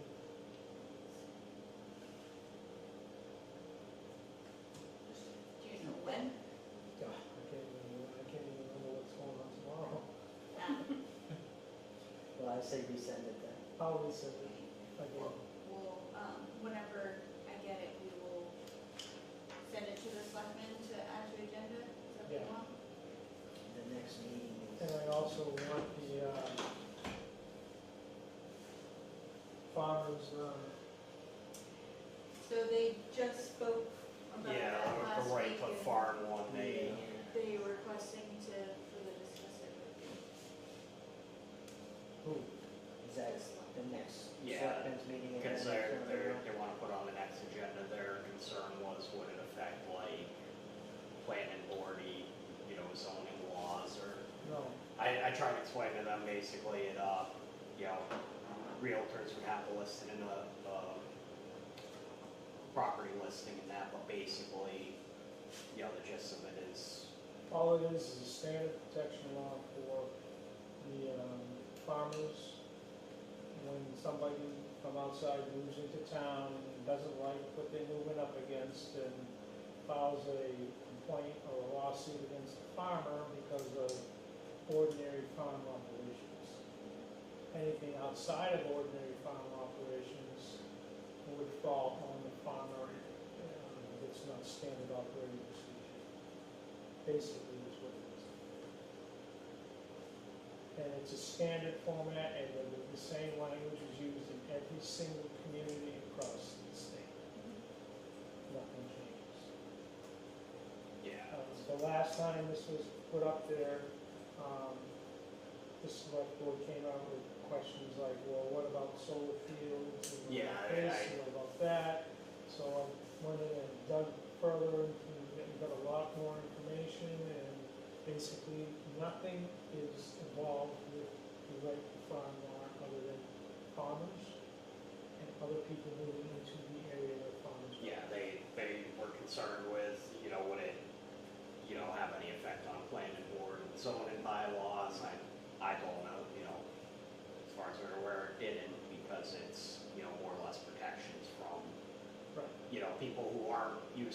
the whole Nuisance. community. It's Making protected a- from nuisance claims. Yeah, people who aren't from a So like community like currently that. I have a man who comes in frequently to complain about roosters. Yeah. making Yeah, too much noise. Bill, And I've informed him recently, he keeps sending over this Mass State General Law, and I'm letting him know that that is a man-made noise, meaning like industrial noises, like equipment, or not a rooster, and we have no rooster or chicken bylaws, so Yeah, there's nothing that I but can that- do. we tried that. I think it was, time to time Rich was to like, time. oh, well, does that mean I can have, 30 cows on my little property? I'm like, well, no, because, already regulations in place, you have to have Right, enough there space. are no regulations in place Yeah, for. and if the, That's the second half of this, is two separate, we're trying to get the farmland taken care of prior to initiating the animal.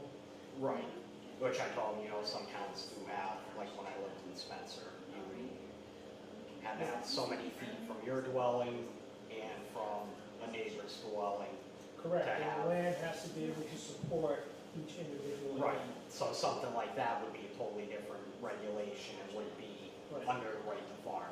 It was basically just protecting farms and people here from, having obnoxious Right, complaints. and that would come in place on the animal regulations, which we started on, but we held off because we wanted to get the farm So that's regulations another first. side, and the animals will be more roosters and Correct. actual kid. Correct, we have no So you're animal gonna get regulation.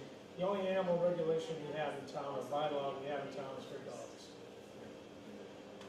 So I Nothing think else. it's just, the selectmen just need reiteration, exactly what the bylaw covers and, reminder that it's standard bylaw for Right, and every then town that's that it's adopted it, no town has, That's what I'm saying, it's modified it.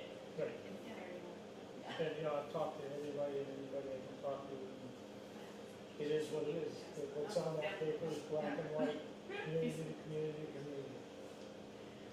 So, yeah, so they wanna have if we can get that on the agenda for Thursday. For next Thursday. The May 7th. What, So, yeah, that's next week, isn't it? Yeah, it's one this week.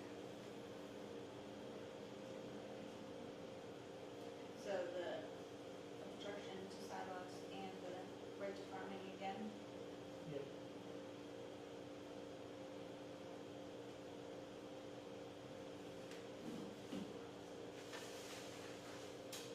And right front on the obstructing sidewalks is going to be a amendment to the existing bylaw.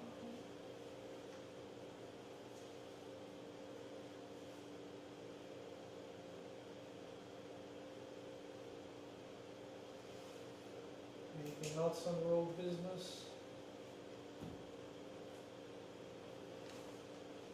No?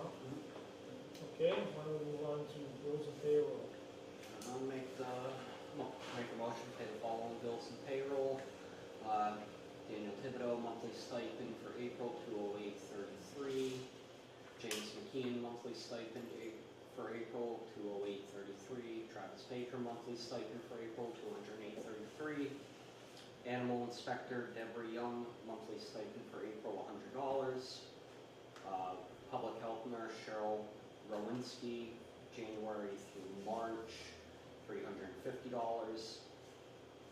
Barton and LaJudas Monitoring, post-closure inspections for $2,350. Burdetch Trash Removal for $719.50. Solid Waste Solutions for $2,350. Turley Publications, the hearing notice for well regulations for $243.88.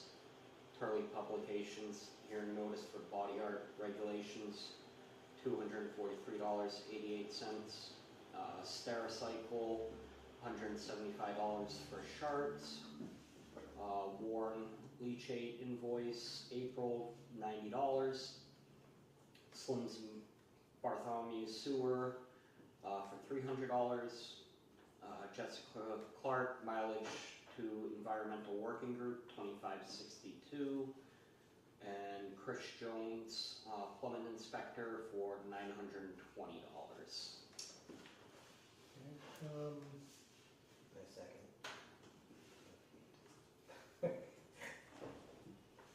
I just blew my mind. Yeah, make a motion to accept, bills and payroll, Second. all in favor? Aye. Motion made, motion carried. I'd like to kick back up to, old business. It just hit me a few minutes ago about, the, Town Farm Road property that, 687. 687 Town Farm Road, yeah. Where is that Not right with now? us, not with our department. Because we're supposed to be getting a document from the mold remediation company. No, we're staying separate, is my understanding, out of that, there's nothing. That was, no, that's 77 Cutler, isn't it? 687's the old one, remember? We haven't Yeah, we're received supposed to anything. get, the We're results supposed of to get the the test. results of the testing. and Yeah, we've received no notification. Like all communication is going through the lawyers, right? Yeah, we sent certified mail and I haven't even received the green card, for that. Well, if they try to move forward on anything else for 687 or the other property now that's in the mix, we are out of the picture altogether. 100%. That's what I said. Yeah, that's why I was like, I know what job you're talking about. Yeah, I told him that we're not involved in that. I don't think he was happy, but I don't care, to be honest with you. Yeah, we're staying out of it, I'm not gonna lie. period. There's nobody living there, so there's no health hazard to a human. Which property? 77 Cutler. Okay. There is an issue though at 687. Right, but at 77 Cutler, there's nobody living on the property. So there's no Okay. immediate health concern on our end. Okay.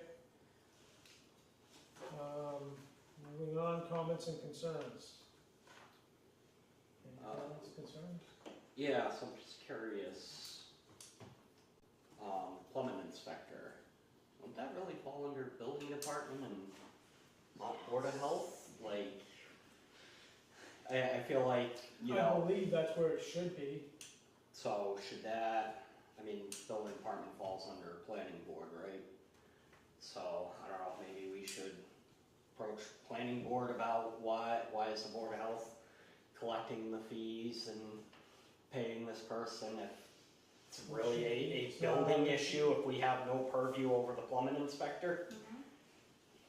Yep, I think it's a good thing that we bring that up or put it on the agenda for the select board. Yeah, I don't know if that fall under planning or, Request for the. Request a review Planning For Yeah, the department switch. process of, onto the plumbing inspector. For the selectmen or onto the, planning department? I suppose How maybe about send select it to. a review of the responsibilities of the It's either that or plumbing inspector under the Board of Health? Yeah, I'd say maybe send it to both planning and the selectmen and, you know, See who owns who would this go Shouldn't be under the before? purview of the The Board of Health. Building, yeah, it should go under Should go building under- department. Yeah, it should go under building, more under building. Just like electrical, that should be under building. Who's it, that's under, is that Well, under electric- building right now, or is that under? Yeah, us? electrical wire inspector, Oh, okay. building department, they kind of joint. And that's where the plumbing should be also. Yeah, honestly, sounds like it all three of them would fit, right? Yeah, especially if we have no, we have no control over, you know, it's like, you know, health inspections and that. We're overseeing tests, so we don't oversee that plumbing inspector at all. Right. We have no control, so why are we handling money going in and out for it? Right, it should go to the building department, so. Any other comments, concerns? No? Okay, move on to approval of, anybody in the audience have comments or concerns? Okay. Approval of minutes for 3/17/26, 3/24/26, 3/30/26. So I'll make a motion to approve the minutes of March 17th, March 24th, and March 30th of 2026. Second. Second, all in favor? Aye. Aye. Okay, announcements, any announcements? Color run this weekend. Emmy and I are doing it, my daughter and I, we're not running, we're walking. Color one, and then there's the, I thought about volunteering to throw color at people, but what is And it, Jim is, the, aren't you? I'm doing doing the. candidates night is tomorrow night. Yeah. 6:30 PM at. yeah, I was like High school? hoping to 6:30 p.m. at the high school. I was hoping to avoid having to step up since I'm running What uncontested. is it tomorrow? 6 to 8, I believe. No, what's 6:30. the, what day Candidates that's? night. Candidates night, Well, down. I was hoping. Can I come listen to me talk? huh? Are you talking? You can just watch it live. Yeah, I'll be live streaming it. Perfect. I was hoping to. I'll put it on my big screen TV. I was hoping to avoid having to get up because I'm running uncontested, but they posted a thing with like sample questions and. I saw that. I was like, Okay. Yes. Did you see the Yeah. sample questions for you? There's No. quite a few for Oh, yours, yeah. so you better do I your didn't see homework. it, I just saw a picture, I just saw a couple. Yeah. Yeah, there's quite a few of them. Yeah. Look it up tonight. I mean, at least the one they had for the Board of Health, is fairly easy for me to answer. But like, I'm recording it. I was hoping to not have to get up this year, especially because I'm running uncontested. But Paint though this weekend because it can stain my stroller, regular stroller. I can imagine probably not. What is it, on Facebook? Yeah. It's,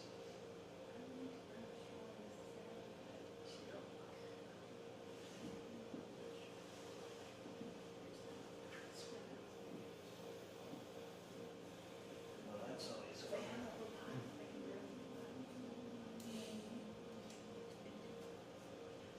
It's not that small.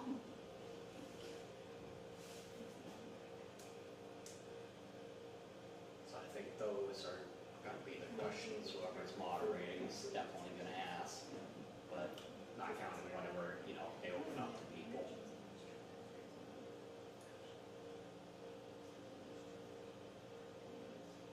Any questions? I think so. I think those So are it opens up to the, public. I think to ask questions. Yeah.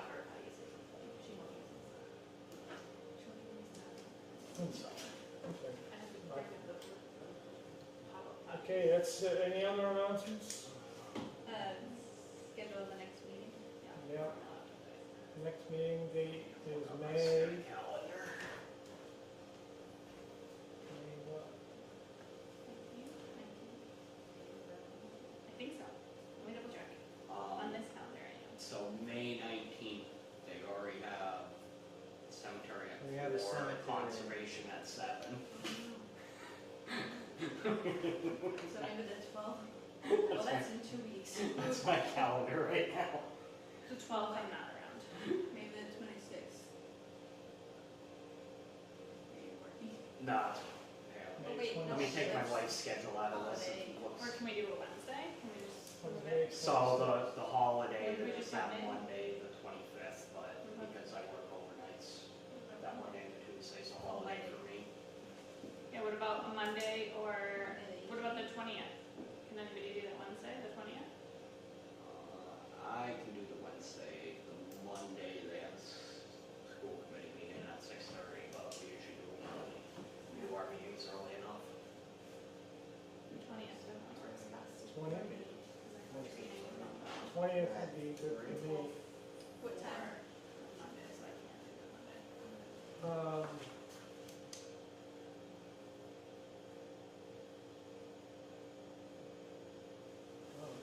4 o'clock? Huh? No, You die?